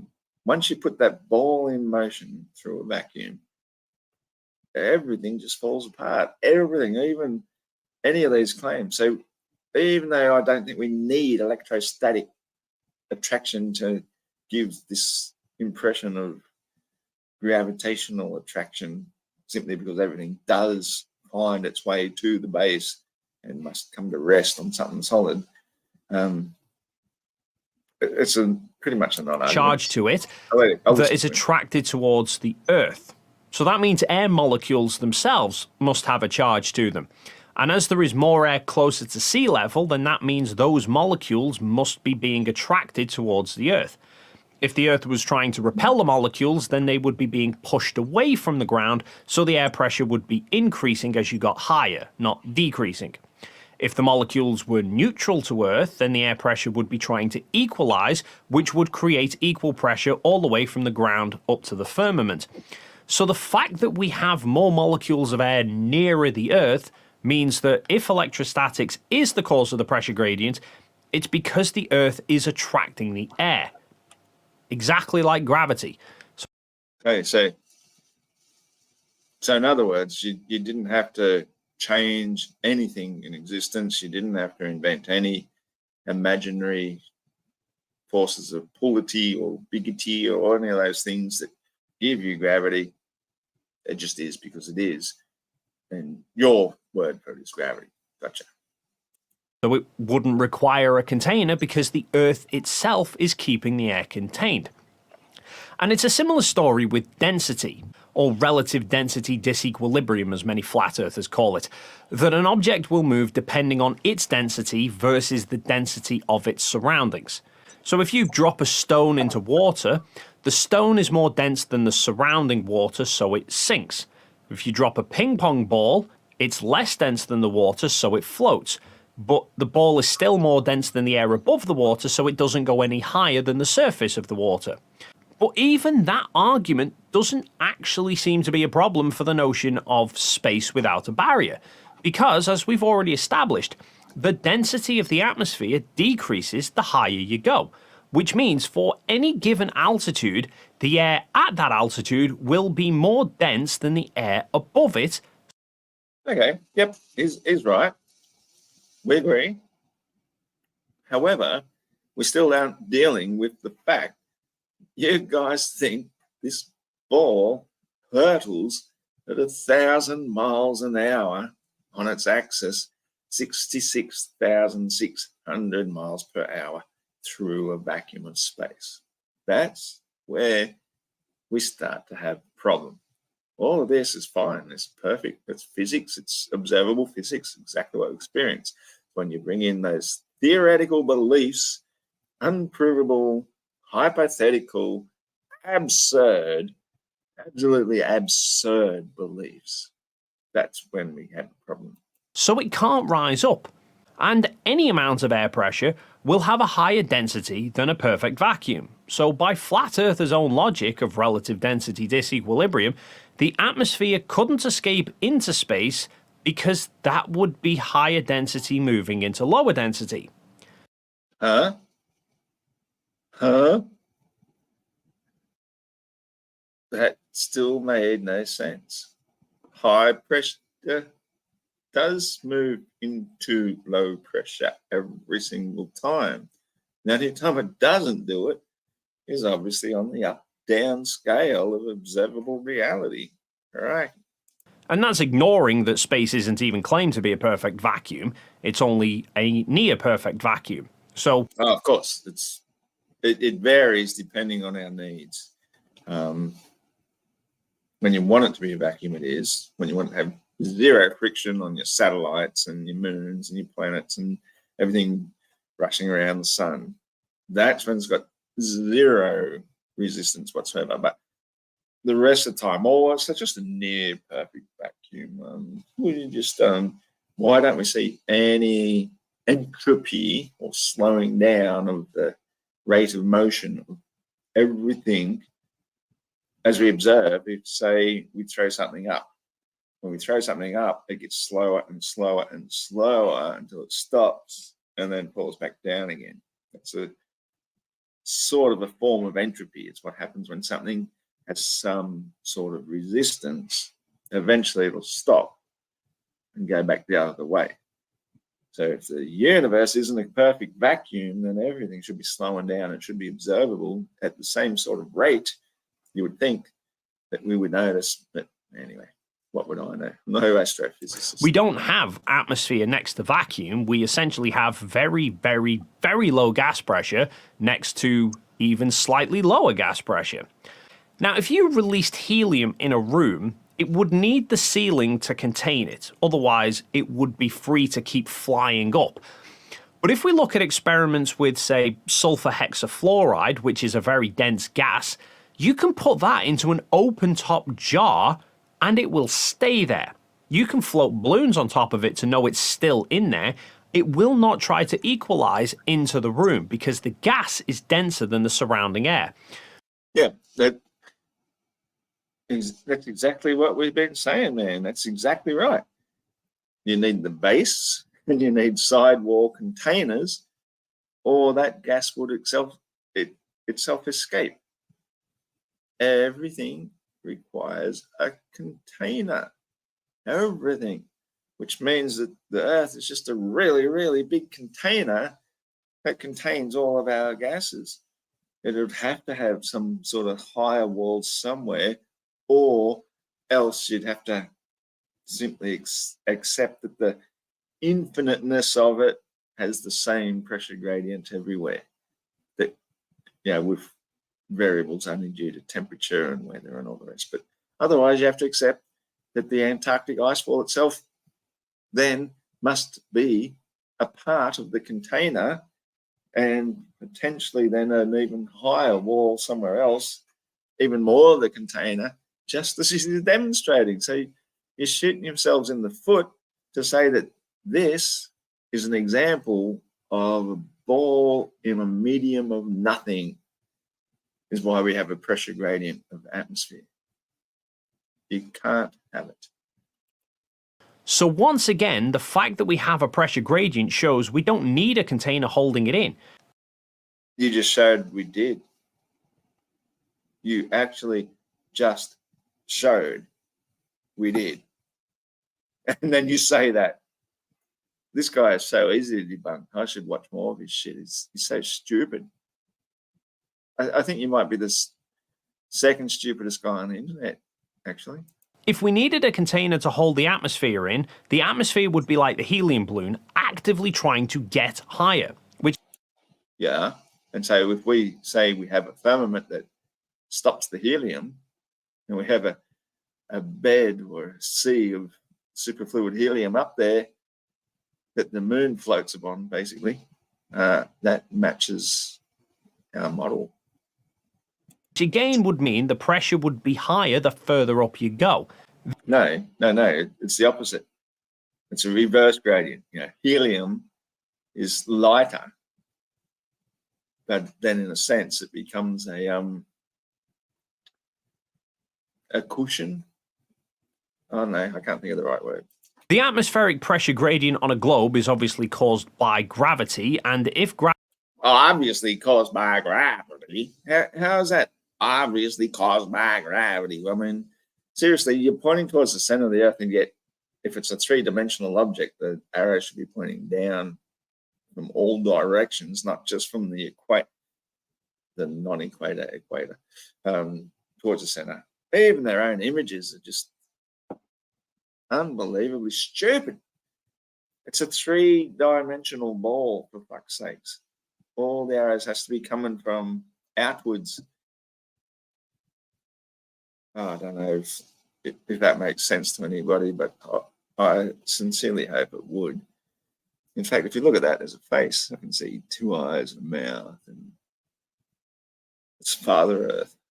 Gravity suddenly stopped right now, yes, the atmosphere would be free to expand into space because gravity is what is holding the atmosphere down. And g'day to no longer on the ball. Cool. Seen you around heaps too. Awesome. That thing you just said, that gravity is the cause for it, and yet I did discuss this on the earlier first half of the video when I was more sober. I'm slowly getting less and less of that as we go. Is that every gaseous molecule virtually has zero mass to the point where gravity itself cannot affect it. That's the point. That's how it floats and bounces around through our atmosphere, because gravity isn't affecting it. So somewhere where gravity gets weaker and weaker, that's the force that holds our atmosphere to us. It just makes no sense. I want to hear him say it one more time. I'm a glutton for punishment. Just a little bit further. There we go. By gravity, and if gravity suddenly stopped right now, yes, the atmosphere would be free to expand into space because gravity is what is holding the atmosphere down. But if we're saying that gravity is not there to begin with, and yet we still have a pressure gradient, then both explanations of relative density and electrostatics would still allow space to exist without a barrier, even on a globe. Even on a flat Earth, that's actually quite true. I agree. Even on a flat Earth, relative density would still keep the atmosphere on the Earth. That's exactly right. But not on a globe, because the globe is spinning, hurtling, whirling, whirling, flying, zipping through a vacuum of space, like a comet would leave a huge tail behind it. There'd be no atmosphere in front. The Earth couldn't create enough atmosphere fast enough to bring back what we've just lost. That, to me, is one of the simplest proofs how the Earth has to be flat. Because the atmosphere can do exactly what you said, sit there, and it doesn't even need a barrier. And I'm not saying that we need a barrier. I'm just saying we have one, because the temperature of everything gets so cold at the extremities of height that the gas which is above the very top of everything, which I would assume would probably be hydrogen with helium beneath it, is it's so cold is that it freezes, and that's what creates the firmament. And so when the sunlight hits this layer of frozen hydrogen, it superheats it like a laser beam and causes that hydrogen to basically turn into a hydrogen bomb. Just bear with me here, I'm just raving for a second. But the superfluid helium surrounding it acts as a shield. And so it's only where the sun hits and turns it into a giant ball of plasma, the helium protects it and shields it and gives us the appearance of an orb of light or orb of plasma that we know and think of as the sun. I should shut up. I think a few flat earthers seem to envisage the vacuum of space being like a giant Hoover that physically pulls air away. No. It would be 360 degrees, not just in a circle, but every direction. I don't know how many degrees that would be. It would be all of the degrees. 360 is just a circle. But a three-dimensional circle has all the degrees pulling all the atmosphere out every direction. So not just a little vacuum cleaner over by the moon sucking off our air. But that's not the case. Vacuums are just an area without matter. There's nothing there to produce any force. But if vacuums did have a suction force to them, then the force would vary depending on the pressure of them. If only perfect vacuums produce a force, then the moment any molecules of air got into it, it's no longer a perfect vacuum and the force would stop. Exactly. That's the whole point. That's the whole point. Why we say, well, you can't have a spinning space ball inside of a vacuum. Level it out. Have the pressure gradient on the level. You can have lower pressure higher up. See, your own argument negates it. It can't be possible. It makes the Earth flat.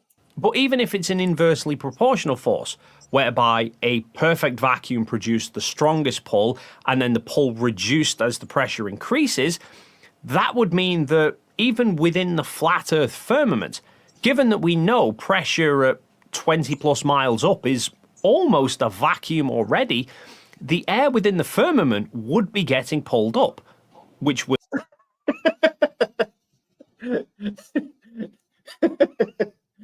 So he's trying to use the reasons why it can't work on a globe to try and disprove the flat Earth. Well, again, we just say everything has its natural density.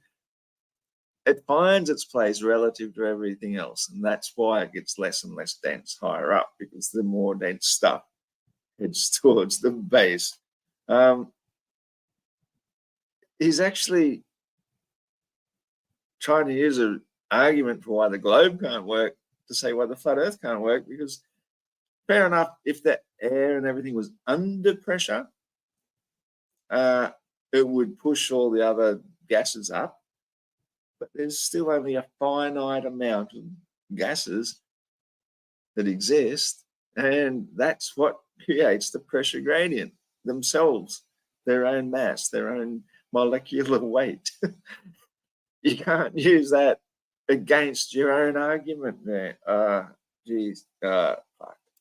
Then produce lower pressure near the ground and pull the air back down, and repeating until the pressure was equal throughout, which would mean no pressure gradient.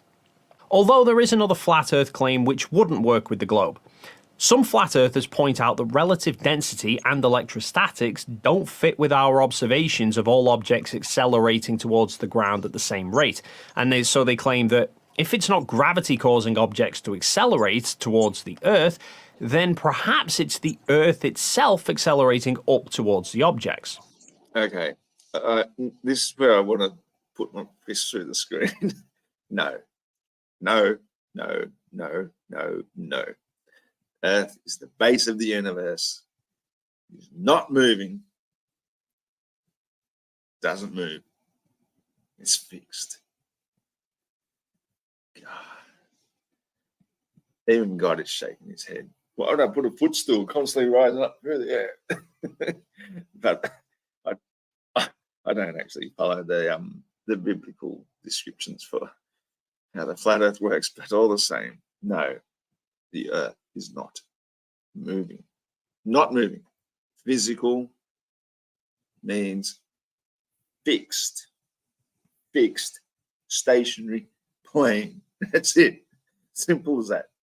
No to the idea that the Earth is rising up to meet things. It's stupid. Yeah, because if you're juggling balls, anyway.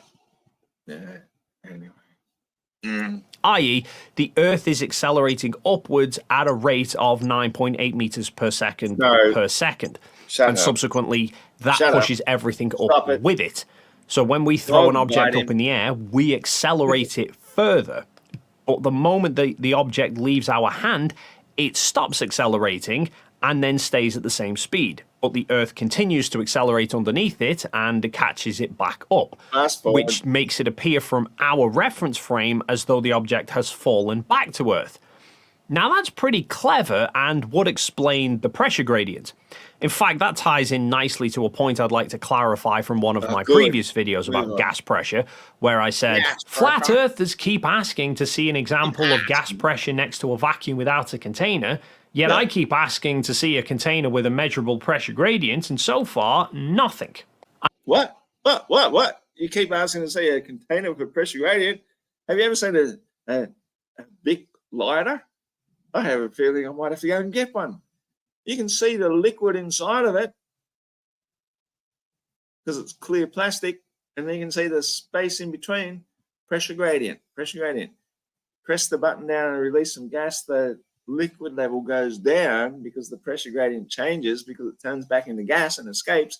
And if you light it, flick a little spark while you're doing it, you'll get a flame as well as you're losing your gas because it will burn. That's a pressure gradient inside a container. What the fuck you talking about, man? We see it all the time. Very common everyday experience.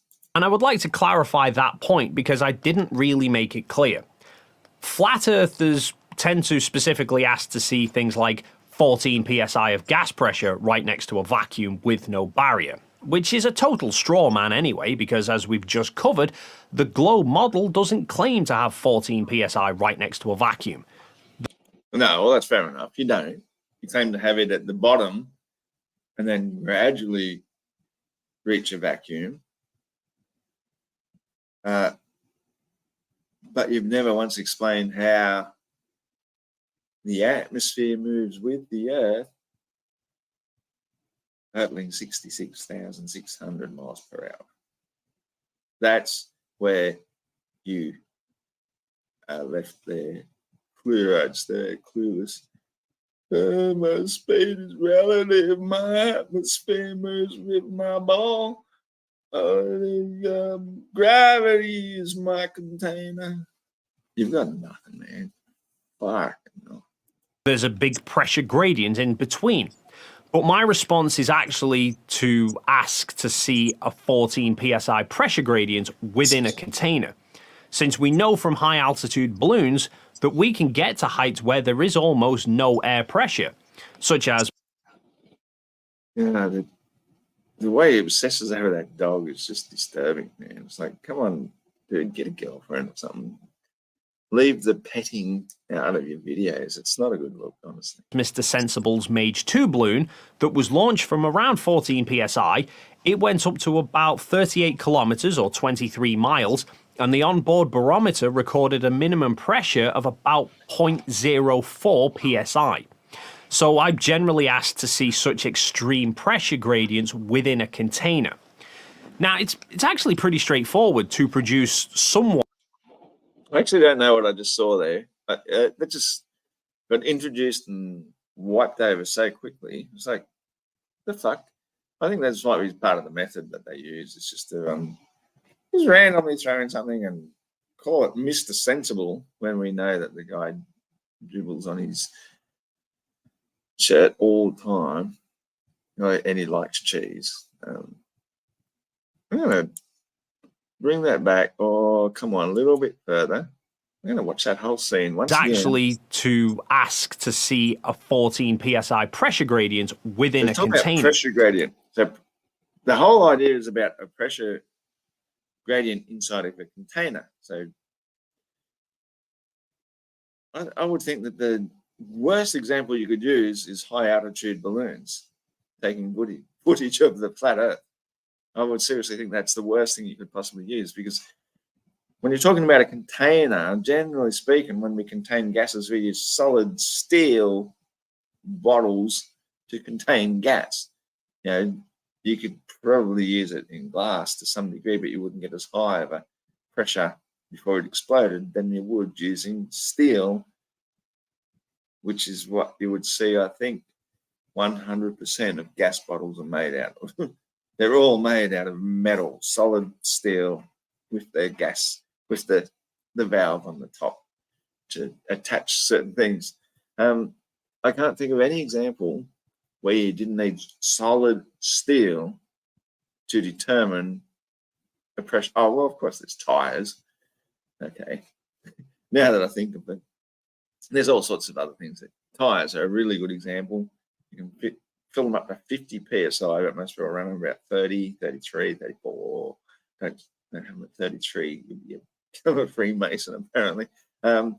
There's pressure gradients because of containment. Since we know from high altitude balloons that we can get to heights where there is almost no air pressure, such as... That's right. Okay, so good. Right. The balloon is a container. It will create a pressure gradient whereby those gases relative to the external forces around them are lighter than them or less dense and gives it buoyancy. That is an example of the density we're looking for. As Mr. Sensible's Mage 2 balloon that was launched from around 14 psi, it went up to about 38 kilometers or 23 miles, and the onboard barometer recorded a minimum pressure of about 0.04 psi. Okay, so about 0.4 psi. I don't know exactly how a barometer works, but I assume it's to do with that air pressure. So it's almost like a air pressure scale, for want of a better term. So we've got 14 to 15 pounds per square inch at ground level at 0.4 psi, zero pressure, and that would probably explain then why the helium balloon loses buoyancy and can go no higher. It's got no more surrounding pressure that it can push itself through and expand through. And so I'm generally asked to see such extreme pressure gradients within a container. yeah, I definitely have to listen to that one more time, but I'm not going to today. Where was the barometer? Was the barometer inside the helium balloon? I sincerely doubt it, because then how would the balloon retain its status as a balloon? The barometer obviously must have been in the payload of the balloon, so it's measuring nothing. I seriously can't see why you've got a problem there, mate. Now, it's actually pretty straightforward to produce somewhat of a pressure gradient within a container. Hell, every time you accelerate in your car, you produce a pressure gradient, because when your car begins moving, the air inside doesn't until the back of the car collides with the air and pushes it forward. So under... Exactly. So there you go. That's beautiful, beautiful example. So when you move forward, you create a pressure gradient. So obviously, if you had the helium balloon sitting on a string in the middle of the car, the pressure build up with the air at the back of it will make the balloon appear to lean forward. That is exactly what we've been saying all the time. In motion, you build up a pressure gradient. So if the Earth itself is in motion, and through a vacuum, you need some sort of back of the Earth to capture the air and make a pressure gradient downwards. It still makes no freaking sense. Like, the motion of the Earth and the pressure of the Earth debunk one another. You can't have both. You can't have the motion and the pressure, downward pressure, always downward, always. Even outside in the wind, you know, if you shield yourself from the wind, you're still going to measure a downward pressure of the air. How does the motion of the Earth fit with any of that? It doesn't. Motion of the Earth, the lack of the motion of the Earth, is what destroys your silly globe. For acceleration, the air pressure will be slightly higher at the back of the car than at the front until the car stops accelerating and stays at a fixed speed. Then the pressure can equalize. But of course... Yeah. Pressure is equalized, which means the Earth isn't moving. That analogy only works when the container is moving, so it doesn't really work for flat earthers who say the Earth. It does. It works perfectly for us because the Earth is stationary. For you to say the Earth is moving fucks you right up, because where's your back windshield? Where's your front windshield? Where's your anything capturing all that air, moving at millions of miles an hour in a combined rate of different speeds? Where is that? Is stationary. But for upwards accelerating Earth, it would work in Oh, no, he's still talking about upwards accelerating Earth. Nobody believes that. Upwards accelerating Earth, you dickhead. Nobody. Absolutely nobody. Don't even bring it. Don't like fuck off. creating a pressure gradient. And arguably, it could also require a firmament container depending on the makeup of the Earth. If we're talking about, say, for example, a disk Earth, then accelerating that upwards would push the air off the sides, so a container would be needed to stop that. The Earth is stationary, fixed at the bottom of the universe. Next. But if the Earth is an infinite plane throughout, then it wouldn't necessarily need it, because there could be an infinite band of air across the plane as well, so there would be nowhere for it to escape to. However, upwards accelerating Earth suffers from a fundamental problem, which is that if the Earth were accelerating at 9.8 meters... It's not. Stop it. Just get off it. Leave it alone. Walk away. It's not. ...per second, then that means for each second that passes, the speed of Earth increases by 9.8 meters per second. So then, starting from stationary, it would take 354 days for the Earth to surpass the speed of light. And there would need to be an expanse for the Earth to move through as well. Although I did hear Rachie talking to Fight the Flat Earth the other day about the whole concept, and she suggested that maybe the Earth isn't necessarily moving in a straight line, but rather travelling in an endless loop. However, this could arguably wind up with the Earth being like a centrifuge, where everything on Earth is being thrown out towards the far edge. And the outer side of Earth would have a higher linear speed than the inside, which would then cause objects to be brought back to Earth at different rates on the outside edge versus the inside edge. And so subsequently, the pressure gradient that we see within the atmosphere wouldn't be equal either. I'm sorry, is this guy actually trying to make any coherent sense? I haven't been listening or tuned out. This is ridiculous, man. I don't know what the fuck you're talking about. You're not attacking the flat Earth. You invented some sort of ridiculous fantasy version of what you think flat Earth is without even investigating it, and you're just waffling and waffling. I'm sorry I chose this one as my... across the plane of Earth. But that's going to wrap it up for today. Thanks once again to Atlas VPN for sponsoring this video. Feel free to leave your thoughts in the comments down below. If you...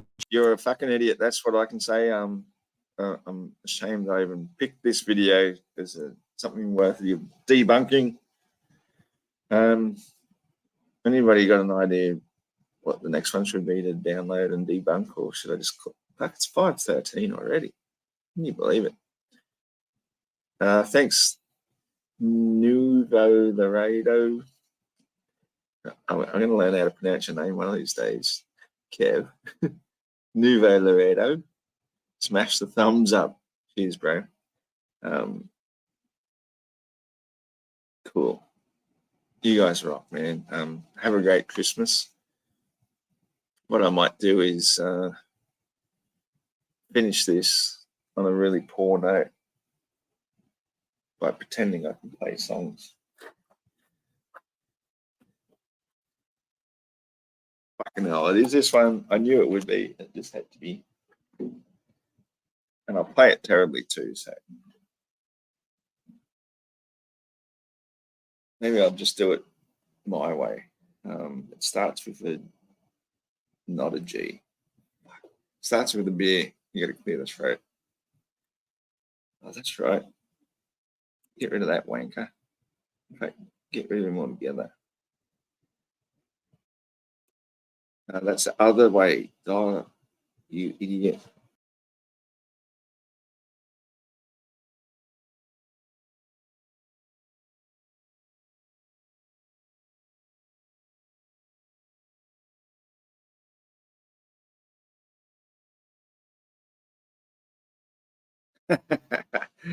Jeez, I'm an expert at this shit.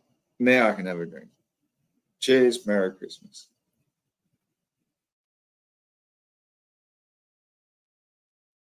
Should find the flat earth version of this. I like it heaps better.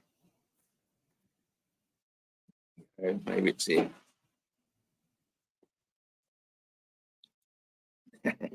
This is it too. Fuck yeah. That's an A minor.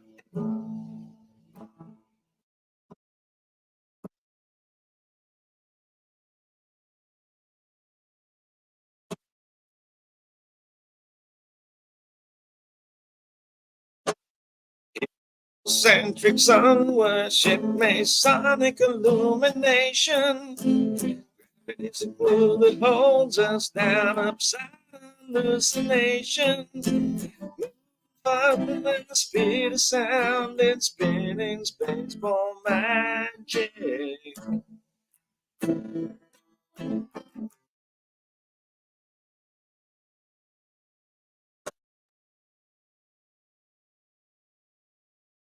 The edge of the world, just look at intoxicating exploration.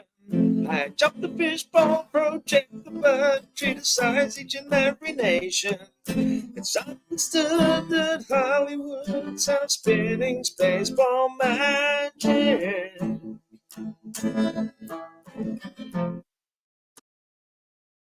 So the gold world very well. Put it into every classroom. Spinning on a ball, feeling nothing at all. Surrounded by a vacuum. The blue bubble to fool us all. Dream spinning space for magic. Dream spinning space for magic.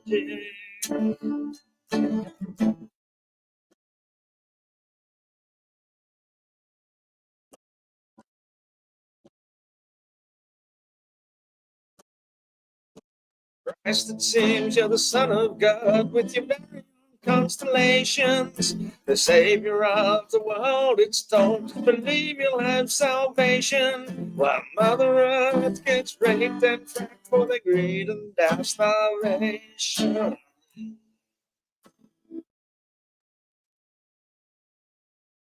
Space might be the final frontier, but it's made in a Hollywood basement.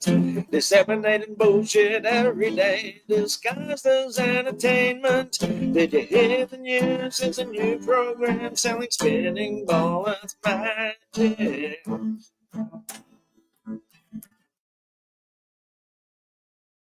And raised by those who praise control of their slave nation. Nobody's ever been there on a shuttle to the space station. The blue bubble, it's Photoshop to fool us all. It's has to be.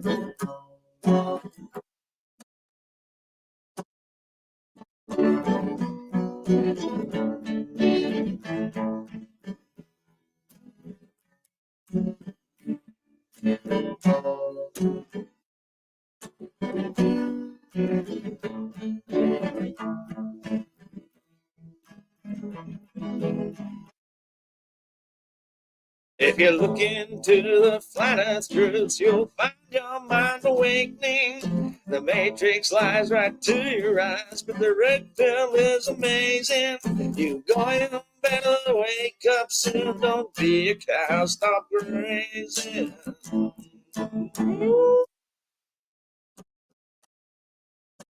Flat earth is the truth to all of your indoctrination. It served its purpose very well, ball and slave to the chain nation. Chained to slave nation. And locked from the ball. Unchained from it all. Away from spinning ball as magic. To believe in such a big lie is tragic. Away from spinning ball as magic. Mind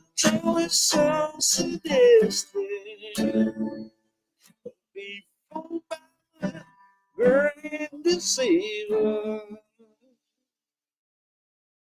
Lucifer, Satan, and Baal.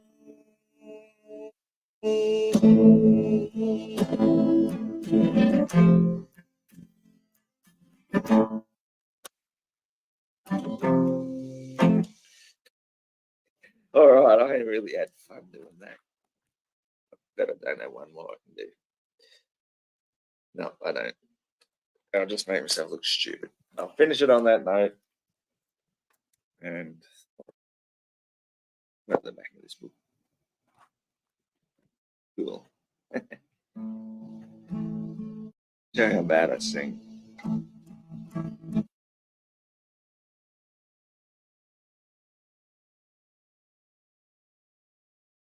Don't worry about a thing. Every little thing gonna be alright. No, don't worry about a thing.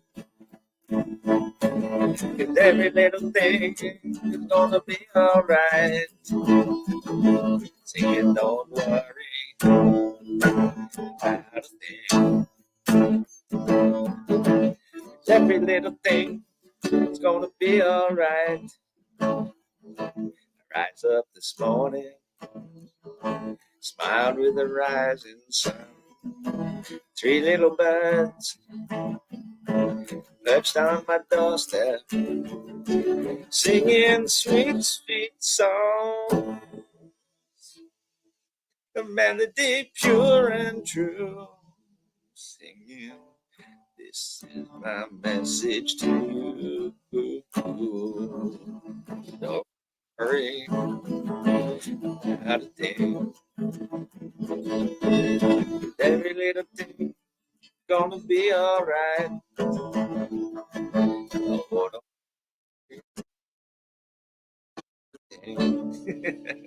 I cannot do that song very well, but at least I had a go. I think it's time I said good evening. Good evening. Finals here. I'll find another song to sing. That's the last one in the book. This is a sad note to finish on. I'll have to move the guitar, the chair back just a tiny bit, because it's at this time of day it's hard to make an F chord.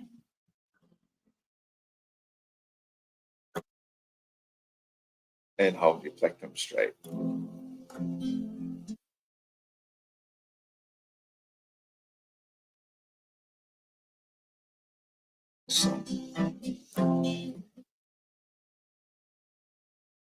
Sometimes bring me to tears. It makes me think of my missus, and I miss her so much. I don't believe in an interventionist God.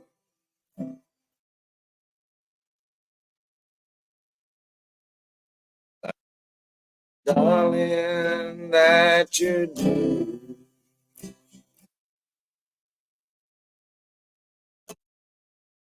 If I did, I would kneel down and ask him not to intervene when it came to you. Not to touch your hair and your head, to leave you as you are. And if he felt he had to direct me, then direct me into your arms. Into my arms. Into my arms. Into my arms. Oh Lord. My arms.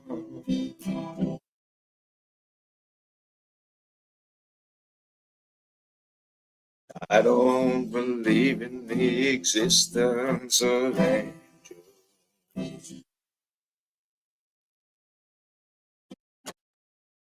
Looking at you, I wonder if that is true.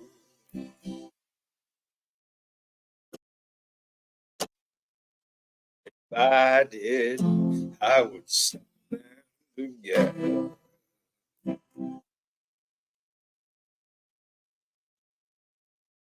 Ask them to watch over you.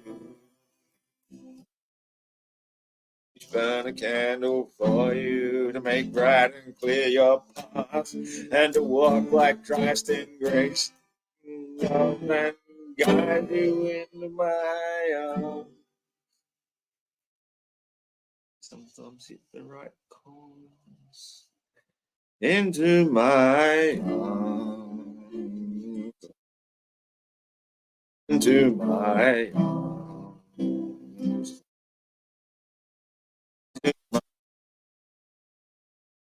So Lord, into my arms.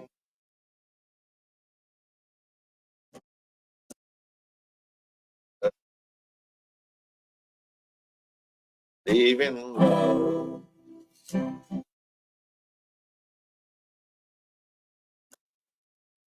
I know, darling, you too.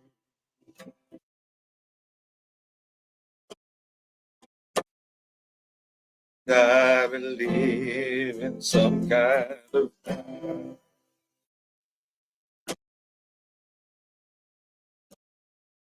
that we can walk down, me and you. So keep your candles burning, make a journey bright and pure, that she'll keep returning always and forevermore.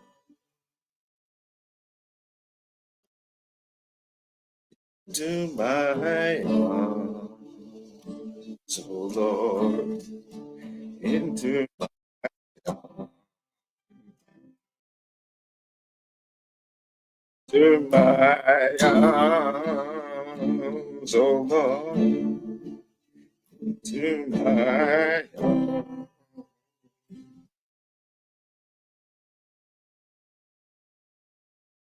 Oh, it always gets me a little bit emotional.